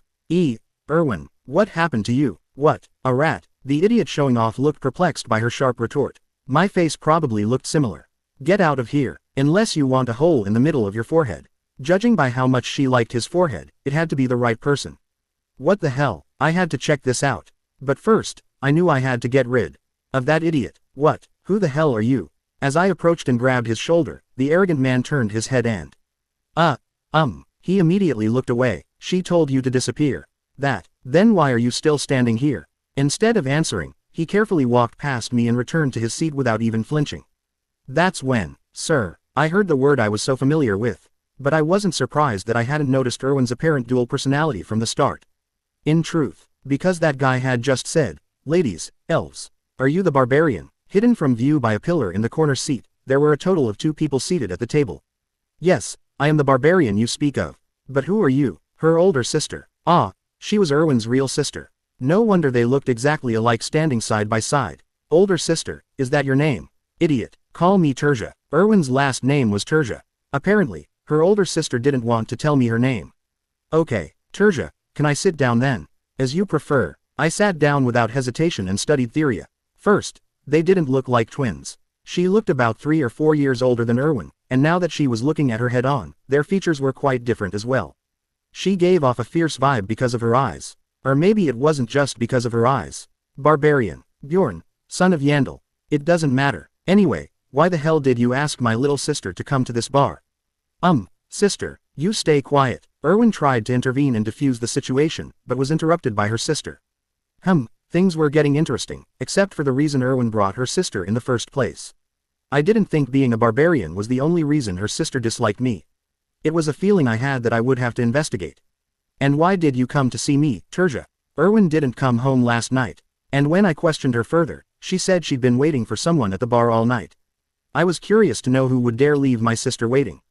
Wait, I don't understand. What do you mean? Last night, are you going to pretend you don't know? Judging by her reaction, it seemed like she wasn't joking. Erwin, how many hours have passed since we left the labyrinth? About 30 hours. Wow, so I just woke up after sleeping for more than a whole day. Not just 4 hours. It's no wonder I felt so refreshed. I apologize. I didn't realize a day had passed because I was sleeping. When I politely apologized, Terja looked at me in surprise. That made me a little sad. She also didn't seem to have any questions about the fact that I had slept for an entire day. Well, I never expected a barbarian to be punctual. I really had nothing to say. So, why did you summon Erwin? Well, the reason was quite long and complicated, so I simplified it and made it clear. I don't think I need to tell you. Ask Erwin later if you're curious. When translated literally, it meant, don't worry about it and go away, but thankfully, Terja seemed to understand. I saw the corners of her lips lift. Funny, coming from a newbie who just entered a maze for the first time. What does being new have to do with it? Erwin is an adventurer. Unless you're going to take care of her for the rest of her life, you'd better leave that attitude behind. What a barbaric act, sister. Sir, Erwin spoke in a low voice. When a game of glances began, Erwin tapped her feet restlessly. Shortly after, Terja placed a bag on the table. There are 350,000 stones. Why are you giving me this? It is the value of the essence that Erwin absorbed. Oh, so take this and leave. It was a plot I'd seen many times in soap operas, so it seemed strange. Why aren't you taking it?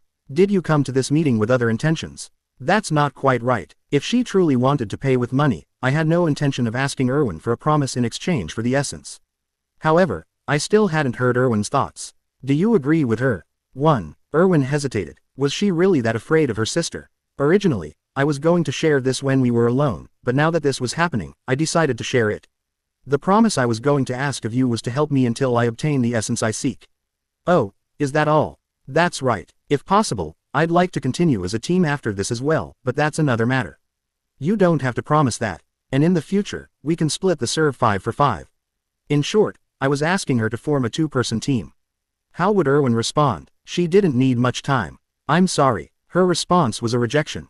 Erwin lowered her head, and her sister explained. Erwin will be going into the labyrinth with me from now on. Why? She simply ventured out alone on her first trip, as tradition dictates. I had no intention of leaving Erwin alone from the start. I understand. So she had a driver waiting for her after the tutorial. Damn blood ties. If you understand, take this bag. I decided to give up on Erwin. Although she had been a good teammate, there was no reason to insist on keeping her. But still, the evaluation had to be correct. You calculated 350,000 stones as half the average market price, right? Sure, it's a joint loot. Judging as a professional in this game, 700,000 stones was a pretty decent amount. But the ratio was wrong. So that's 280,000 fewer stones. The combined distribution ratio was 9 to 1. All good. Terja promptly pulled out another bag. I was suspicious, but when I checked, it contained exactly 280,000 stones. Damn, I almost got scammed just now. If I hadn't said anything, this business would have ended with only 350,000 stones. Those fern-faced elves, I could understand why the barbarians hated elves so much. If your business here is done, may you leave. I have something to discuss with Erwin. I don't see why that's necessary. Before another fight could start, Erwin intervened. Sister, thank you for worrying about me and coming all the way here, but I think you can go now. Erwin, I have to say goodbye to him too, Well, since you're not a child anymore. Terja said something she didn't seem to believe, took a deep breath, and looked at me. Barbarian, swear to me this, that you won't sleep with Erwin. Then I'll leave immediately. Did I misunderstand? Sister, I think I heard right. Not sleeping with Erwin. Did that mean everything up to that point was allowed? I swear, by a warrior's honor, sir. Good. Finally, Terja stood up from her chair. And, oh, I forgot. Barbarian, thank you for saving Erwin. With that, she casually left the tavern. Trim. The moment she heard the bell above the door ring, Erwin bent over the table. Oh no, what do I do? I've never spoken to her like this before. Do you think she'll get mad? She's not going to stay. How do you know that? Because before leaving, she looked at you and smiled. There was no way you could have seen it without turning around. Wait, if that's the case, why did she even ask? Erwin scratched her head a few times and then came back to her senses. Oh, right, I'm sorry. I appreciate the offer, but I've been talking about working with my sister for a long time. You don't need to say sorry. If a high-level elf offered to take me with her, not even I would follow an amateur barbarian. And endure all that hardship out of mere loyalty. Oh, take this. Erwin took out a small bag and placed it on the table. There are exactly 63,000 stones. That would be the price of the crossbowman's and leader's mana stones. I didn't know the real value, but I didn't doubt her. Suspecting her would be pointless anyway. The most important thing was, how much should I pay her if I split it 9-1? I took care of my earnings, so you don't need to give me anything. I understand. She was very shrewd when it came to these things. I left both of their backpacks at my house for now. There's a lot of stuff inside, but I think it would be good for you to see for yourself tomorrow. I will see. Since we had only been together for a few days, she knew very well the things that interested me. I didn't say a word, but the issue of distributing the loot was resolved instantly. However, when it came to the next item on the agenda, Erwin opened her mouth more cautiously. So, how can I repay you? Will you reciprocate? I told you I would definitely return the favor. Oh, right, she had said that at some point. Please. Erwin swallowed hard while I hesitated. Could that be why her sister forced me to take that oath? Because I could make a strange request. Please don't provoke me, just tell me. She was getting better at reading her surroundings, so she immediately realized I was provoking her. I can't think of anything right now. First, I want to order something to eat. Is there anything you'd like? I'm not hungry. Then I'll just order for myself. As soon as I looked at the menu on the wall, Erwin remembered something and said, then a drink. Please order me a drink. Alcohol. Yes, I didn't even take a sip yesterday because I wanted to have my first drink after our return with you. Hee. Erwin smiled radiantly and looked at me with eyes that seemed to beg for compliments.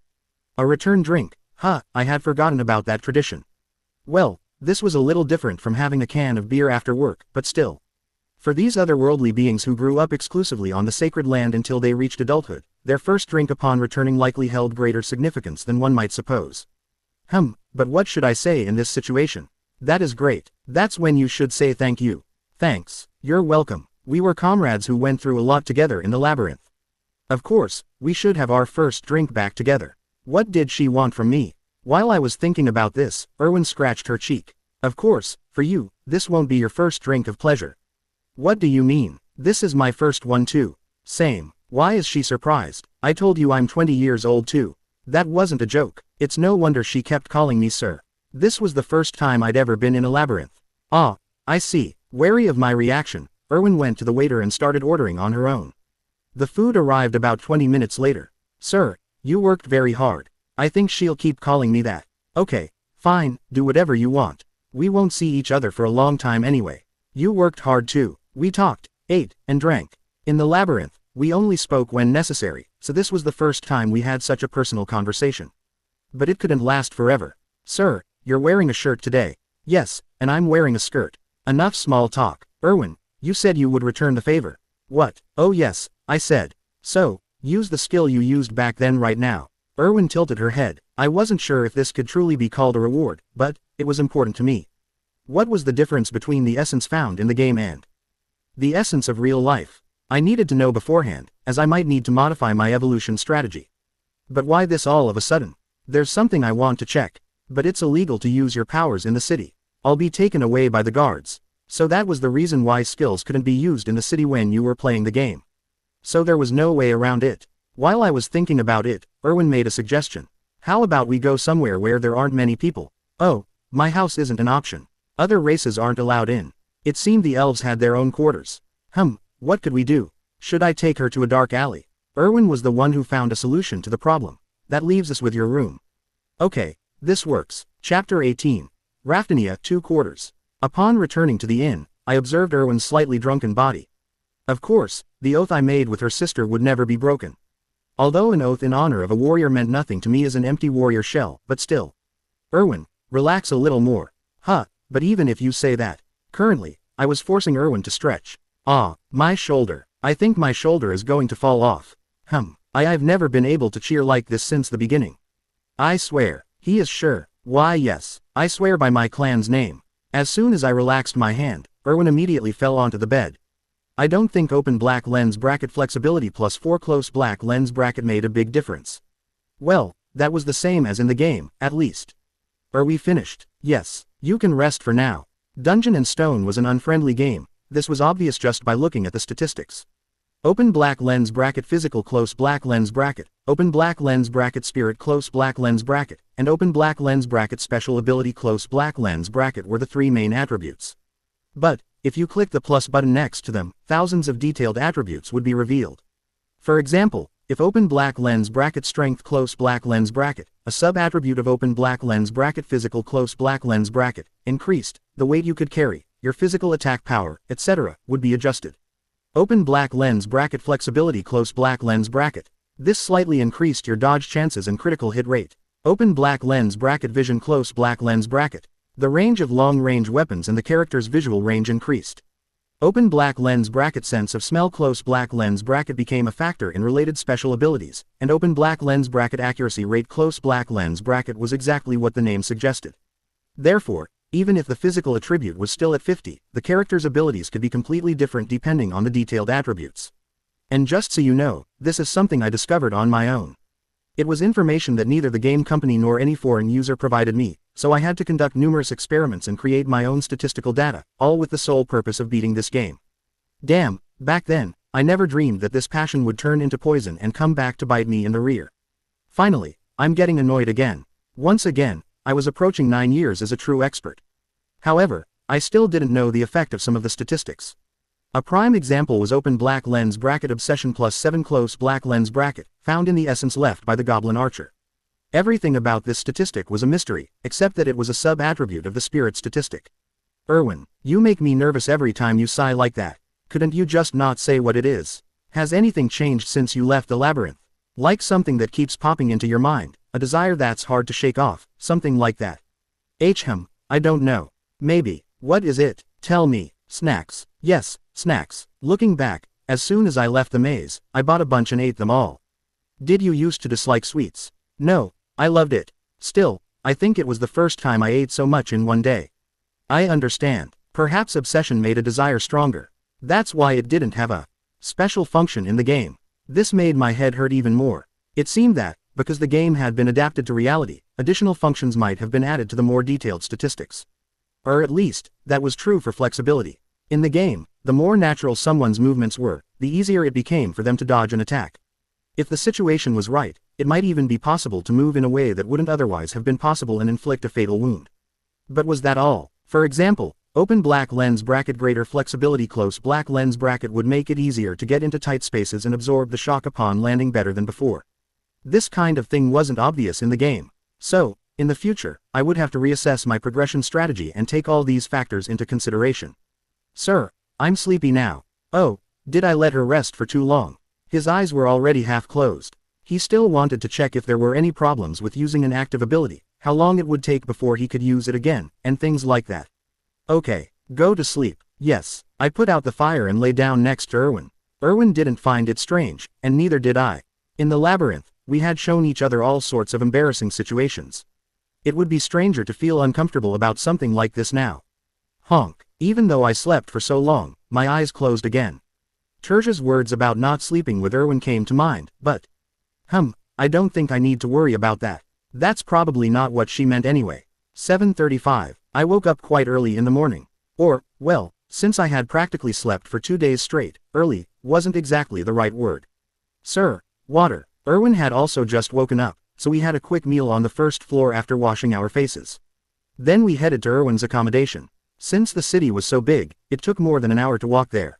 I'm glad you're at least in the same area. She was right. If it were on the other side of town, it would have taken a very long time to get there, even by carriage. Raftania might be called a fortified city, but in reality, it was ridiculously large. You have to stay quiet here. Okay, my sister is still the only one who knows about you. I'll do it. While I waited in an alley 3 blocks from her home, Erwin struggled with 2 backpacks. They were the backpacks of the leader and the crossbowman who had attacked us shortly before the 7th day ended. Their weapons protruded from the backpacks, so they couldn't be closed. I'll hold them. Thanks. She really doesn't know how to refuse. I swear she wasn't like this at first. Weapons here, armor here, tools and consumables stacked separately. Okay, when we returned to the inn, we spent some time looking through and organizing the items in our backpacks. It took about an hour, but since they were loot items, it was quite pleasant. Erwin and I sat side by side on the bed, examining the items neatly arranged on the floor. Are you going to sell them all? Except for necessities. So, can I keep the leather clothes and the belt you gave me? That's no problem, as long as you take it from your side. So, please. After deciding what to sell and what not to sell, we went back out to town. Except for extras like watches and compasses, we decided to share expedition gear and consumables like potions, and sell almost all the equipment. It was better to trade the equipment for money and buy something better than to keep using something that wasn't even useful. And it wasn't like I couldn't afford it now. Here it is. The place we arrived at was a weapons shop that Terja had recommended to Erwin. The items for sale included a Japanese-style sword, 2 longswords, a crossbow, a 2-handed hammer, 2 daggers, and 3 throwing knives. The total is 350,000 stones. I was a little worried since someone I knew recommended this place to me, but I ended up selling everything here because they gave me a better price than all the other stores I had visited to compare. Wow. As soon as we left the store, Erwin released the admiration she had been holding back. I felt a similar sentiment. Sir, is this a dream? Excluding the stolen mana stones, the money we had earned purely from hunting for 7 days was only around 100,000 stones. But 350,000 stones. We hadn't even sold the armor yet. Now I understood why those adventurous bastards went crazy every time they met someone else. Equipment was money. A lot of money. Sir, what is my share, then? A desire for money shone in Erwin's eyes. Wait, we still have a lot to sell. Our next destination was the armor shop located 10 minutes away. Here are 180,000 stones. Most of the items were pieces of armor, but their total value came out to less than the weapons. I heard the asking price was low because it was harder to sell used armor, which seemed like a good enough explanation. After all, we're also selling them because of the size. I accept your price. A straightforward personality, as expected from a barbarian. Please come back next time you have something like this. I'll be sure to give you good prices. I'll do it. Soon after, I went to a general store and sold several items I considered unnecessary, and in the end, I had a considerable sum of 1.45 million stones in my name. Well, not all of it was my money. Here it is. That's 45,000 stones. Huh, isn't that a bit much? Even excluding the leather clothes and belt that cost 20,000 stones, I added exactly 7,000 more stones. Not because of her pretty face, but because that was her share if I divided the mana stones that the samurai and Magrilo had by our ratio of 9:1. I didn't know exactly how much it was, so I split the amount we got from the samurai and the skinny guy. Ah, I understand. Thank you. Anyway, after all the deductions, my total assets amounted to an impressive 1.4 million stones. It was a little, no, very, exciting. Not even in gambling had I ever made so much money in the first round. It was a good start. So, let's say goodbye here. Like this. Why do you seem surprised? The financial calculations are over, so let's go our separate ways. I have a lot of work to do now that my plans have been ruined thanks to you. Well, we can go to the central square together. Yes. Suddenly, Erwin fell silent. As we walked down the street, we arrived at the central square where the intersections met. Suddenly, there are a lot of people here. Unlike when we passed by before, a crowd was flooding the square. Half of them were soldiers, and the other half were criminals tied up with ropes. Well, criminals might not be the right word. HNNNNG. They were not violent criminals convicted of murder or arson. The crime committed by these people, currently trembling with fear and with gags in their mouths, was the failure to pay their taxes. In other words, they had no money. That young woman in her 20s, that man still in his fertile years, and that old man with wrinkled hands who had probably led a more diligent life than anyone else were all being sentenced to death. Let's begin the execution. When the tax collector shouted this, the soldiers shoved a man's head under the guillotine. And, slosh, the man's head, which had been severed with a terrible sound, fell perfectly into the wooden barrel in front of him. Some people in the crowd standing nearby dipped bread in the blood spray and swallowed it. Hastily, Erwin began to malfunction in the face of the bloodshed that suddenly unfolded before her eyes.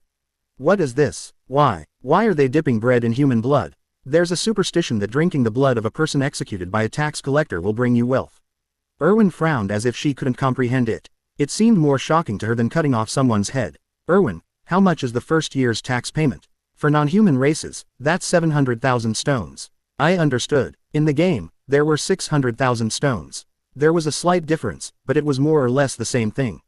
Even so, you won't have anything to worry about, since you've already earned all this money. Yes, but that wasn't something someone supported by their older sister should say. Besides, I hadn't intended to save that money for next year's taxes in the first place. And the reason for that was simple. Erwin, how much tax is paid during the second year? I think there are 800,000 stones. And there's an exchange rate. Taxes continued to rise for a certain number of years, which meant that now was the time to invest in myself. The first year, when exchange rates were favorable and taxes were relatively low, was the ideal time for rapid growth. Help me, muzzle them properly. Next month, I can pay the money next month. In any case, I was happy. Of all living beings, humans were the ones that most depended on visual information. Slosh, seeing it with my own eyes made me understand something. Back to the real world. Instead of aiming for such an unrealistic goal, it was necessary to establish clear intermediate goals and strive for them. For example, supposing my life expectancy was 90 years and I couldn't find my way back home and had to spend the rest of my life in this place. How much money would I need? Well, I'd have to do some calculations. To live in a house with a kitchen, receive medical treatment when needed, and be able to live a peaceful life with 3 pets after retiring at 50. 6th floor. By my calculations, I would have to save a lot until retirement, so it would have to be at least on the 6th floor. So, Pardon, what did you say? It's nothing. I had to climb at least to the 6th floor. Whether I would be able to get back home or not, however. That's something I can think about later. You received 630,000 stones from the level 6 adventurer, Daria Whitember de Terja. You sold equipment. You sold equipment. Your total equipment level has decreased by 43. You sold equipment. You sold. Opening square bracket ellipsis closing square bracket. Opening square bracket ellipsis closing square bracket. Tip. Your total funds are currently 1,403,520 gems. Use this to increase your character's overall combat power. Chapter 19. Raftinia, 3/4. So I'm going now. Ah, yes, goodbye. After saying goodbye to Erwin, my next destination was the library. The calming smell of paper and ink. The tranquil atmosphere forced you to hold back a sneeze. Among the other slender, branch-like people searching for books, I felt like an outsider here, but... Honk. To my surprise, there was another barbarian in the library. I reached out and nudged her on the back, pleased to see her. Bjorn, son of Yandel. So it's you, Einar, Fenelon's third daughter. I'm glad to see you're unharmed. I really am. I think we need to lower our voices. Einar also felt the piercing gazes directed at us, so she lowered her voice. I'm sorry, I was surprised because I wasn't expecting to see another one of us here. The feeling was mutual. Why are you in the library? The last time we met, you told me I should always think before I act, remember? While exploring the labyrinth, I felt the need for knowledge that I could use to think. I understand. Her determination was quite commendable, if it weren't for the fact that she was snoring over an open book. Something must have happened to you in the maze. It was difficult from beginning to end. Fighting wasn't a problem, but... Einar continued his thought with a grimace. It wasn't just the monsters I needed to watch out for. She was certainly different from the other barbarians. They only boasted about how easily they defeated the monsters. They would never admit how difficult it really was. That's why you decided to come and study. That's right. But, as expected, this isn't very suitable for me. Reading is very difficult. I should have studied more when I was younger. Ah, so that was the crux of the problem. So, from today onward, I plan to visit the sacred land and learn from the elders again. But now that I'm an adult, I'll have to pay a price. That was a bit surprising. I didn't expect my somewhat disinterested advice to make someone change so much. Right after she finished speaking, Einar closed the book she had opened and stood up from her chair. Are you going there right now? I have to do it when it comes to mind, otherwise I forget. I understand. The more I got to know them, the more tragically I viewed barbarians. Okay, see you later then. Einar headed towards the exit after a brief farewell, but then she turned around as if she had just remembered something. Oh, now that I think about it, I said I'd return the favor if I came back alive. If you need any help, go to the Angry Rhino Inn. Whatever it is, I'll help as much as I can. I'll remember. I hoped she wouldn't forget that promise in a day or two. I would be asking for her help very soon. After Einar left, I looked around the library for a while. It wasn't every day you saw a building the size of the National Assembly being used entirely as a library. In the game, the library only displayed a under construction sign and wouldn't let you in. But how do you find a book in a place like this? I didn't think you could find a location with a few keyboard clicks like you can in modern times. I decided to ask for help instead of spending my time trying to figure it out. Ahem. When I coughed, the librarian who was sleeping at the table slowly opened her eyes. Can I help you? I'm looking for a book. It's related to history. Parsasiov. Before I could explain what kind of book I was looking for, the sleepy librarian murmured something. At the same time, a faint light entered my body. What? Is this magic? Now you'll be able to find the book you're looking for while you're looking around. You can't take the book out of the library. And after you've read it, be sure to put it back in its original place. As the light faded, the librarian spoke like a robot and then dozed off again. What's wrong with that woman? I didn't want to wake her again, so I wandered through the library as instructed. While doing so, I found books here and there that drew me to them. Slowly, I quickly realized what kind of magic this was. Demons, history, labyrinths, explorers, essence, and more. As soon as the keywords in my head changed, the books that called to me changed too. What kind of convenient magic is this? With magic like that, I could understand why there was only one librarian. And compared to the size of the library, there were hardly any visitors to begin with. From the books, I selected only those that I felt the greatest attraction to and opened them one by one. The Fallen World. The first book had almost 700 pages and described the ancient history of this world. Most of the content coincided with that of the game. Thousands of years ago, life on this earth became impossible due to a witch's curse, and only one fortress, Raftinia, managed to escape this calamity. It was said that a portal to another dimension had been opened by the royal family for the citizens starving due to lack of resources. This portal had become the labyrinth of today. The annotated edition of Basic Understanding of Alchemy IV. The second book described the process by which mana stones derived from monsters were transformed into bread, water, and iron. I didn't understand any of those laws. Even so, I read every book I could find and absorbed the knowledge into my head. Holy War 3. In this book, I learned more about how the relationship between the barbarians and the elves had reached its current state, and what evil spirits were. People believed that evil spirits were beings that came from another dimension to possess their bodies. Well, that wasn't entirely wrong. Demons of the Abyss. Unfortunately, this book did not explain why evil spirits appeared in this world. However, the royal family of Raffinia and the temple declared evil spirits to be agents of annihilation and included detailed ways to identify them. From an evil spirit's point of view, this was useful information. According to the book's contents, as long as you didn't pronounce taboo words, you would hardly be suspected of being an evil spirit. For example, Dungeon and Stone. I should also stop shouting Sparta from now on. How did adventurers evolve? The royal twins of Raffinia. About a hero. Life at Camp Bifron. I finally managed to get the information I wanted while continuing to read all kinds of books. On the Death of the King. This book dealt with the death of Revision III, who was called the First King and the Immortal King. However, the various suspicions surrounding it and the changes resulting from his death were all positive. What was important to me was the timing. Let's see, the date was. It was 150 years ago. It was at that moment that my hypothesis was proven correct. The book stated that the king's death occurred approximately 150 years ago. In other words, it had now been 150 years since the game's setting, since, regardless of which character you chose, the game began the day after Revision III's death. Damn it, I'd have to live in the library for a while. Phew, I closed the book and let my eyes rest. Even though I had only read the important parts, after looking through 10 books, I felt like my eyes were going to fall out. Even so, I decided to read the last 2 books I had picked up. Just a little more. They might have valuable information. A record of dimensional instability. Could this be the book that the blonde guy who saved me from crawling on 3 legs had read? The book contained case studies and statistics about situations similar to mine. Just as the blonde man had said, falling into the outermost part of the labyrinth was something that only happened once every 100 years. Nonsense. Speaking as someone who experienced this firsthand, there must have been many more of these cases. However, they simply weren't recorded because the people it happened to all died. The rest of the book was just statistics, so I flipped through the pages and stopped at the last chapter. The author's explanation for the phenomenon was written at the end. Entering the portal at the moment it closes can cause an instability event, if that were true. Ultimately, it was my fault. Before I could get upset, I moved on to the next book. Compilation of 9th Degree Essences. This was finally the last book. In this book, the abilities of the essences left by 9th tier monsters were organized like an encyclopedia, but, unlike the game's notations, the information was not provided with exact numbers. Goblin. Patience low, sense of smell low, poison resistance low, dexterity low, vision low. When using a melee weapon, paralyzing poison is always applied. Create traps. Close black lens bracket. Looking through the information on other monsters, if the attribute was 21 or higher, it seemed to be classified as medium rather than low, but there was no way to know the exact metric for a high ranking statistic using this book.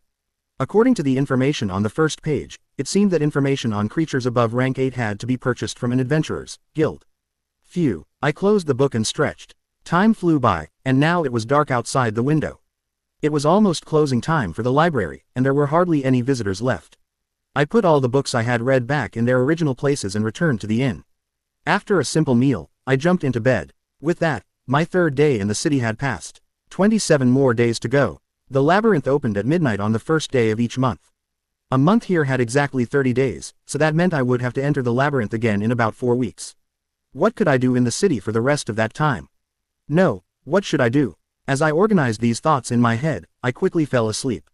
When tomorrow comes, we'll start looking for a new ally. Sir, come on, get up. Erwin came and knocked on my door first thing in the morning. The excitement in her voice was one thing, but why the hell did she come here? She probably wasn't here to say she'd follow me instead of her sister. To be honest, I thought we wouldn't see each other again.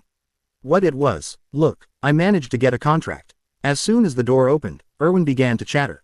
A contract? Oh, you consumed a spirit stone. Spirit stones were items that allowed elves to make contracts with spirits of other attributes. That is, if they were lucky. Yes, yesterday, after you left, I managed to sign a contract with a new spirit.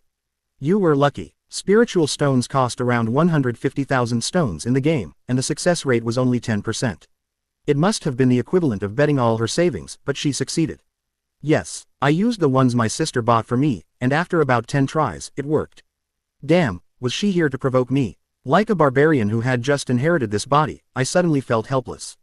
When we met, I thought she was a pitiful girl with a younger sister to care for, but it turned out she was born with a silver spoon in her mouth.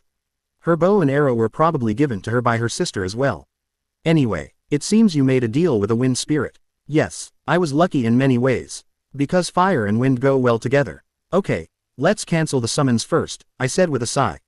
I'd be lying if I said I wasn't envious, but for a different reason than this. Why, but I couldn't even show you properly. Are you going to make more of a mess here? Oh, sorry. Only then did the furious wind in my room subside. Ah, why did I have to wake up to this mess? I frowned, and Erwin, who was beaming, began to notice my reaction. Should I clean your room? I didn't know why that was even a question. Were you going to make me clean this up?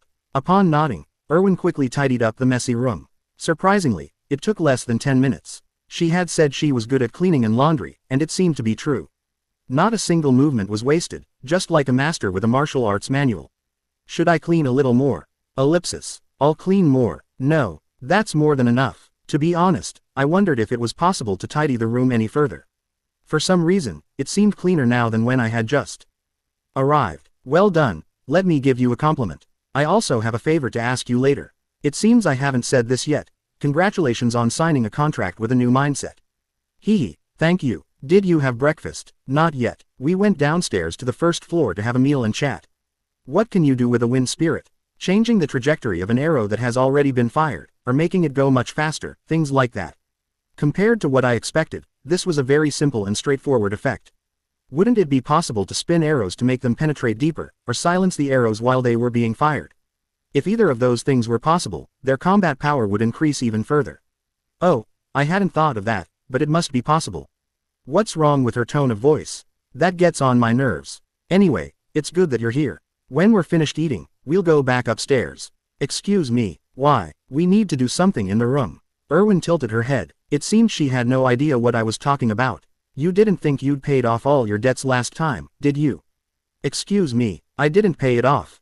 How naive. Clack. I locked the door so that no one could enter, and then I sat Erwin on the bed. Now, use your powers. What difficulties arose when using the essence ability? How long did it take to be able to use it again? What kinds of weaknesses were hidden in the stealth ability, etc. There were a lot of things I needed to learn. Chapter 20. Raftinia, 4 quarters. Good job. You can go now. Bye-bye. Erwin didn't argue and quickly prepared to leave. It seemed the half day I'd spent studying her skills had taken its toll. I will return. Are you coming back? Oh, I forgot to mention. You no longer need to make time to come here. Why are you surprised? That's normal. You're no longer my teammate. You'll need some time to get used to your new ability. It would be best to use your time before the maze opens again in a more productive way. Strictly speaking, that advice also applied to me. Yesterday, I set myself a new goal, to become a middle-class adventurer and reach the 8th floor. Therefore, there was a lot of work to be done from here on out. First, I had to use 3 million stones to develop my skills. If possible, I also wanted to receive professional combat training. I hadn't yet been able to fully utilize the abilities of this monstrous body.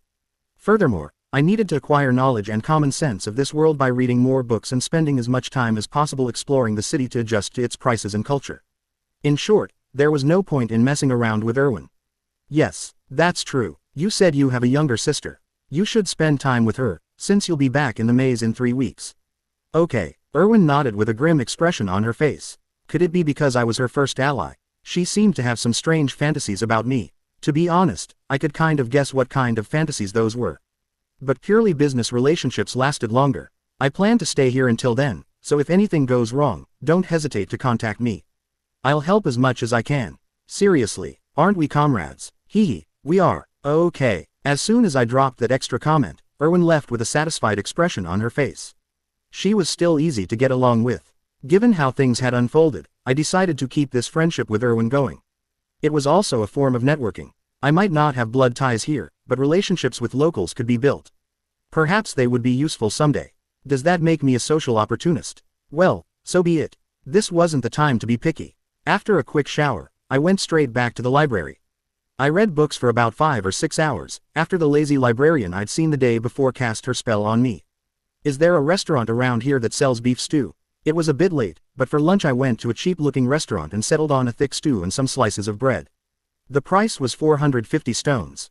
It seemed to me that it would be more economical to have meals back at the inn. It's Bjorn, son of Yandel, the greatest warrior. After eating, I visited the Angry Rhino's inn, where Einar was staying. Surprisingly, it was full of barbarians. Are you here to stay at this inn too? Good idea, mate, it's only 300 stones a day. What, 300 stones? Surprised by the incredible price, I took a look and discovered that there was definitely a reason for that number. As soon as you entered one of the rooms, which had 5 narrow beds, the strong smell of sweat that had been maturing for several days filled your nose. 5 people sharing a room. No, 10 warriors are staying together. But there are only 5 beds. We set a schedule and take turns sleeping. So it wasn't that it was cheap, it was just that many people were paying for it. Although these guys earned at most 30 to 40,000 stones, they probably didn't have a choice. But what brings you here? I am looking for Fenelon's third daughter, Einar. Fenelon's second daughter, Einar, left this morning. Okay, second daughter, shouldn't have changed at the last minute. In any case, after waiting for about an hour, Einar returned. Bjorn, Yandel's son, did something happen? Like a true barbarian, she went straight to the point. I want to fight you. Are you talking about a match? Yes, what I needed at the moment was training. In the labyrinth, I had accomplished more than any other barbarian, but in terms of pure combat skill, I was no match for them. That's strange. Einar tilted his head in confusion, although I didn't think it was because it was a difficult request to fulfill. If that's the case, why don't we go to the backyard instead of asking me? She said, yard. So, Einar led me outside through the back door of the inn. About 15 barbarians were already gathered there, sweating as they threw fists and rolled together on the ground, even spilling a little blood.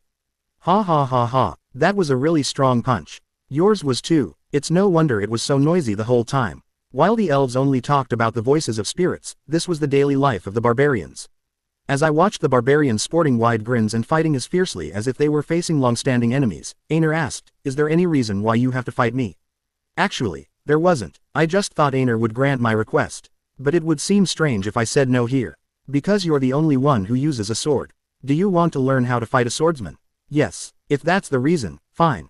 I have to learn the alphabet in the morning, so come around that time and I'll give you as much as you want. In other words, her schedule was free after 5 o'clock. From now on, I would come here every day. Do you want to start today? Sure. I waited a while as Einar went back to the room, returning with his sword. Einar and Bjorn are going to face off. The other barbarians stopped fighting and came to watch. I had come here to learn, but I didn't intend to be completely defeated, so I grabbed my shield and prepared myself. However, the end result was. So, here I go. She completely beat me up. It took me maybe 3 minutes to drop the shield after taking such a beating. Einar fought very well. Still, it was a good experience in many ways. Bjorn, son of Yandel, was not the greatest warrior of all time. Now Einar is the greatest warrior of all time. Ah, except for those bastards. How many more blows had I taken since then? Soon the sky darkened. Do you want to continue? I'd like to take a break soon. No, today's match ends here. The other barbarians had already left the yard. After much deliberation, I made a decision. Einar, what it was. Einar, who was walking towards the building, stopped and stretched. Are you planning on going into the maze alone next time too? Yes, I don't have enough money to form a group. If possible, I'd like to try the second floor this time. Once again, I realized just how hardcore these barbarians were. A compass and a torch. With just those 2 things, they could advance to the second floor. But to earn enough money to buy consumables during the first expedition and go straight to the next floor with that money. Wouldn't it be difficult to do it alone? I have no choice. No choice, huh? Perhaps that's why the lower floor is inhabited only by humans. Races from other worlds, whose taxes were several times higher than those of humans, couldn't pay their annual taxes simply by operating on the first and second floors. This became clear to me through my fellow barbarians. The guy who earned the most among them earned a little over 20,000 stones. If I'm lucky, I might even be able to find other barbarians on the first floor and form a group.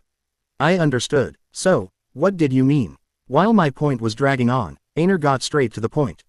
So, like a barbarian, I said directly, Einar, would you like to be my companion? Partner, I will bear the cost of putting the group together. I had sensed this after facing her a few times today. Einar was strong. Based on what the others had said, it seemed she was at the top of her class among the barbarians. And, on top of all that, she was quite intelligent. Thank you for the offer, but why? Well, you needed a teammate. It was difficult to find an escort every night, and having a partner increased your profits. Furthermore, Einar was not only powerful in combat, but also came with the advantage that I didn't have to worry about betrayal due to the nature of barbarians. Our classes overlap, but, since Erwin left, Aner was the best option I had. Of course, there was no need for a long explanation. I just want to. I understand. Aner nodded and immediately made a decision. All right, entering the labyrinth with an intelligent warrior like you is what all warriors desire. That was a much more positive response than I expected. Could I be a little more greedy? However, there is a condition. What it is, I'll keep 80%. Aner frowned at my abuse of power. Did I offend her? I opened my mouth again and continued to explain. I'll pay for the cost of forming the group. And I promise, even with this ratio, you'll earn much more money than if you went into the maze alone. Plus, I'll pay for all the other supplies. Stop, there's no need for further explanations. Even if you explain, I won't understand. So, pay me however you want. I trust you. I understand. I had no choice but to admit that I had underestimated the barbarians. I will be in your debt, Bjorn, son of Yandel. Soon after, Aner came up to me and gave me a hard slap on the back. It was too hard to be considered a gesture of goodwill by most normal people, but... well, I'd better get used to it quickly. I will do my best. Now I had a reliable barbarian ally. The next day, I visited the sacred land with Aner. The sacred land was a kind of communal nursery. The barbarians who left for the city sent their children here. Since they had to be warriors until the day they died, they didn't have the capacity to raise children. And once these barbarians grew up and left for the city as adults, the cycle repeated itself. However, that wasn't something I needed to worry about now. Bjorn, son of Yandel. When we arrived, the boss came to greet us. Damn, that's why I wanted to avoid coming here as much as possible. It is rare for a warrior who has left the nest to come and visit us. Have you come to learn to read like Aner, Fenelon's second daughter? Calming my racing heart, I shook my head. No, Chief, the reason I came to the sacred land is different. A different reason. The boss looked at me with curiosity in his eyes. Don't get nervous. Hadn't I learned things like how the barbarians spoke and what titles they used with Aner right before? Just don't make any mistakes. Tell me why you came. I took a deep breath and said calmly, I want to leave a mark on a soul. Different races had different characteristics. For example, elves made deals with spirits, and dwarves dealt with artifacts. Similarly, the barbarians possessed the open black lens bracket soul imprint close black lens bracket. It was a way to gain power that couldn't be used at the beginning of the game because it required too much money, but, fortunately, now I had a mountain of 1,000,000 stones. So, after much reflection, I had come to a decision. Although it was still terrifying to be in front of that damned boss. To be more precise, I want to receive the open black lens bracket mark of immortality close black lens bracket. There was no doubt, this was the best way to spend my money.